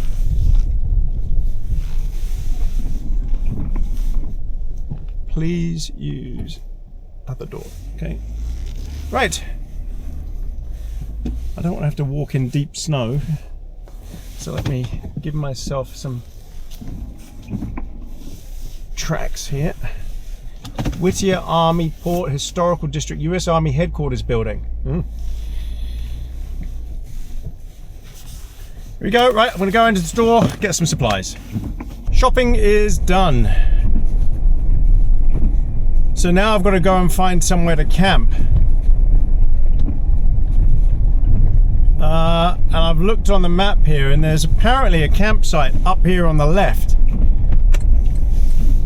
But whether it's open, I don't know.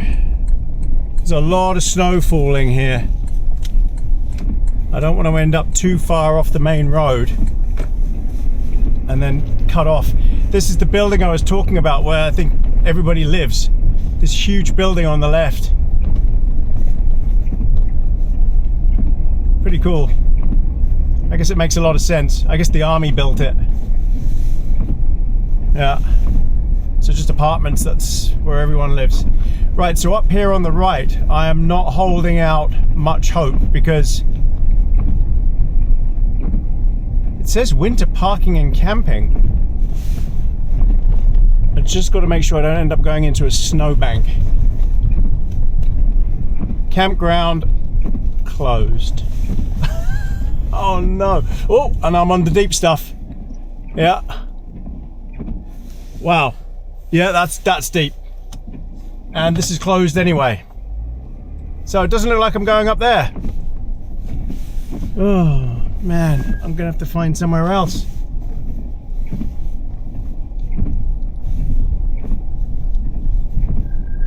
I mean, I guess I could camp on the other side of the tunnel if I can't find anywhere here to camp. Right, I'm going to do some more research. Okay, well, I am absolutely stuck for where to go. Campgrounds are all closed. There's a road that goes up there. what I'm gonna do is I'm gonna go and get some lunch because I'm hungry now. So I'm gonna get some lunch here at the Harbour Inn, and I'm gonna ask them in there where can I park up for the night, and see what they say. Everyone has been so friendly here, so we'll see what they say, and we'll take it from there. Club sandwich. It's still snowing lightly out there. I need to find a place to park. I've asked. I might be able to get up that road there or park down here and then go snowshoeing. All the trails are at the end of that road, so I've got to work it all out. But basically, this is going to be a challenge trying to find somewhere I can camp. But we'll find it.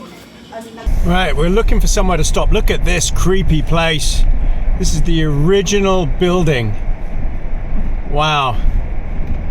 It's now privately owned, but it's just vacant. This is from the 50s, I think, where everyone used to live. Wow, this is so creepy. So the snowplow guy said maybe somewhere up here should be fine. Not 100% sure though. I've seen Luke at Outdoor Boys parked right next to this building. Just left his vehicle here up one of these side roads.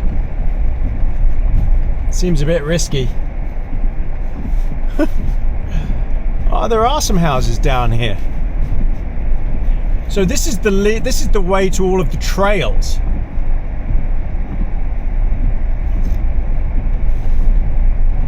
And there are houses. All right, we're getting there. I'm going to definitely find something. Hopefully soon as well, because now it's 12:30. We definitely need to settle in somewhere. So we'll find something soon. All right, I think I found somewhere. I can't believe I've actually got somewhere with trees, but let's go out and just check this out. It's a car park. It's the Harbour Master car park. But look, there's nobody here. Let me show you what I'm looking at. Look at this. Whoa, this is deep. I'm going to be doing some shoveling, but look. Oh my word. It's the ramp. There's the boat ramp. And look at my view. This is exactly what I wanted. Oh no. Gosh, feet. Right, I've got to get digging. I've got to get brushing. We've got to pop the roof tent up. That's getting covered in snow. Oh, I've got to get on with it all. Okay, let's do this. I can't believe my luck. And it's just above freezing.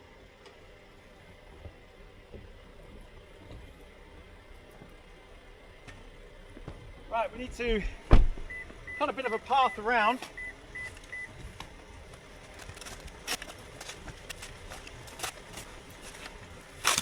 And I've got it backed in already, so I've just got to try and drive out of here. It's going to be very deep, I'm sure, when it is time to go. But in fresh stuff, it should be easier.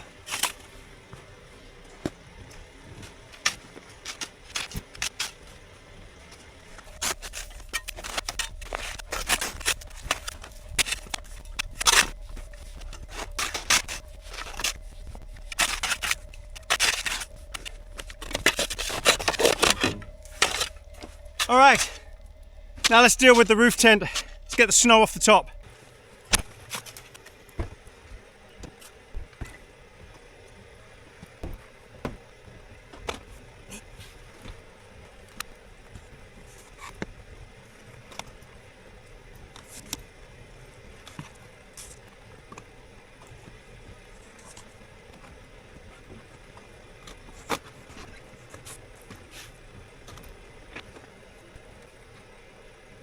Okay, great success.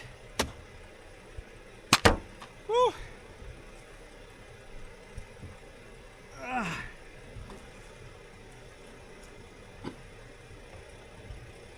This isn't gonna be pretty, excuse the arse shot.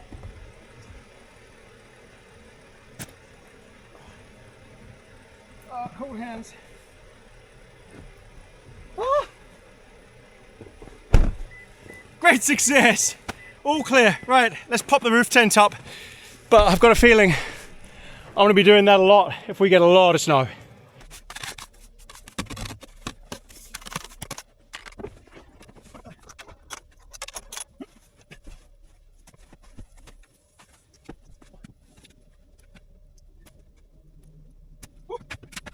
Okay, I need to get all settled, unpack my shopping, sort stuff out in here, but we're pretty much there.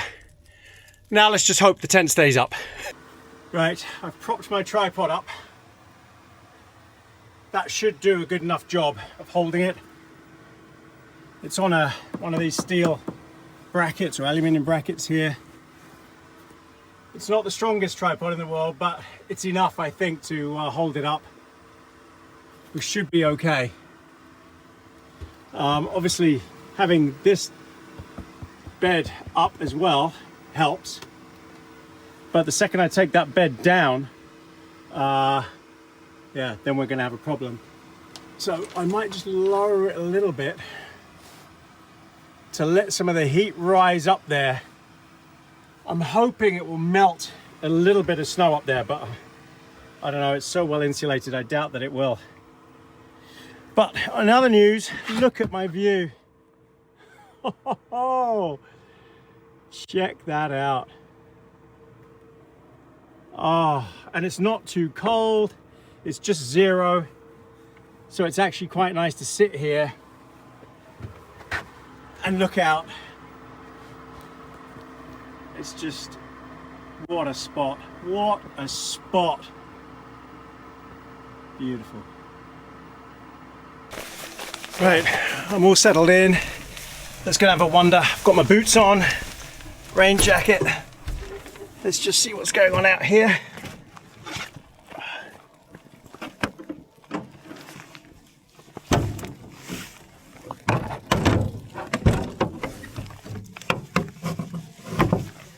Whew. Okay, well, what we want to do is walk down to the water, but look at this. Wow, this is quite deep. What I'm hoping is that I can just drive straight out tomorrow in a straight line. What I might do today, while it's like this, is just scatter all of this and crush it down and walk around on the snowshoes like this, just to flatten it all down so I can get out easily. Look, it's building up already. It's a shame that's not got a heating element on the roof to make that snow fall off. I don't know what I'm going to do if that turns into a foot of snow. But it did that where I was at Valdez. So the road is ploughed. Obviously it's not here. I can see where the snowplow reversed in here a little bit. So this is going to be my path out. It's downhill, so I'll have momentum. I've just got to pull forward and get down onto here because the snowplow does operate here and pushes all the snow up there. And he's definitely been operating because this is the slipway. And they said that he comes down here all the time. So if I got stuck, you know, if I got stuck, I could winch off of one of those concrete blocks as well. That would be doable. I've got plenty of line. Look at this. This is what I wanted.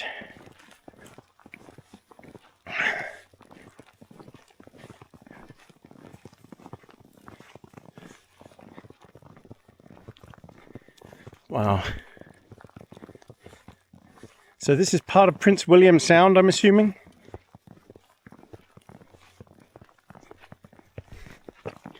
Beautiful. Absolutely beautiful. And it does look like it's starting to freeze over a little bit. Yeah, look. That's ice forming.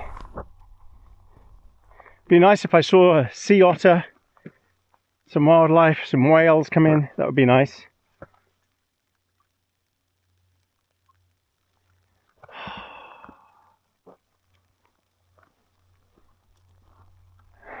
Does it get any more amazing than this? Hey, look, someone's building a house up there. That's going to have a nice view. And there's another house there. What a spot that I found. Look at that. The tent just sticking out. Open my door. And I'm looking at that. Be interesting to see what this looks like tomorrow, if indeed there is a foot of snow. Wow. I can go for an explore later, do some snowshoeing. There's some trails up the back there that I want to do. Alright everyone, I think I'm going to leave this video here. It's been a long one, long journey, and we'll pick it up on the next video, see what I get up to, see if I get stuck, see how much snow actually falls here. I've got a feeling it's going to be a lot of snow. That's the forecast. Over a foot. And then we've got storm after storm after storm coming, so I might move from here, if I can get out, in a couple of days to Seward and camp there for a big storm. I still wanted to do snowmobiling, but I just don't know if I'm going to manage it. We'll see. It's a bit of a big ask at the moment. I might just do more snowshoeing, because I quite enjoyed that. Whether or not I'm going to do any more wild camping, I don't know. I didn't really enjoy that experience. Tent's too small. I've had enough of tents for quite a long time, and I am in a roof tent here. All right, everyone.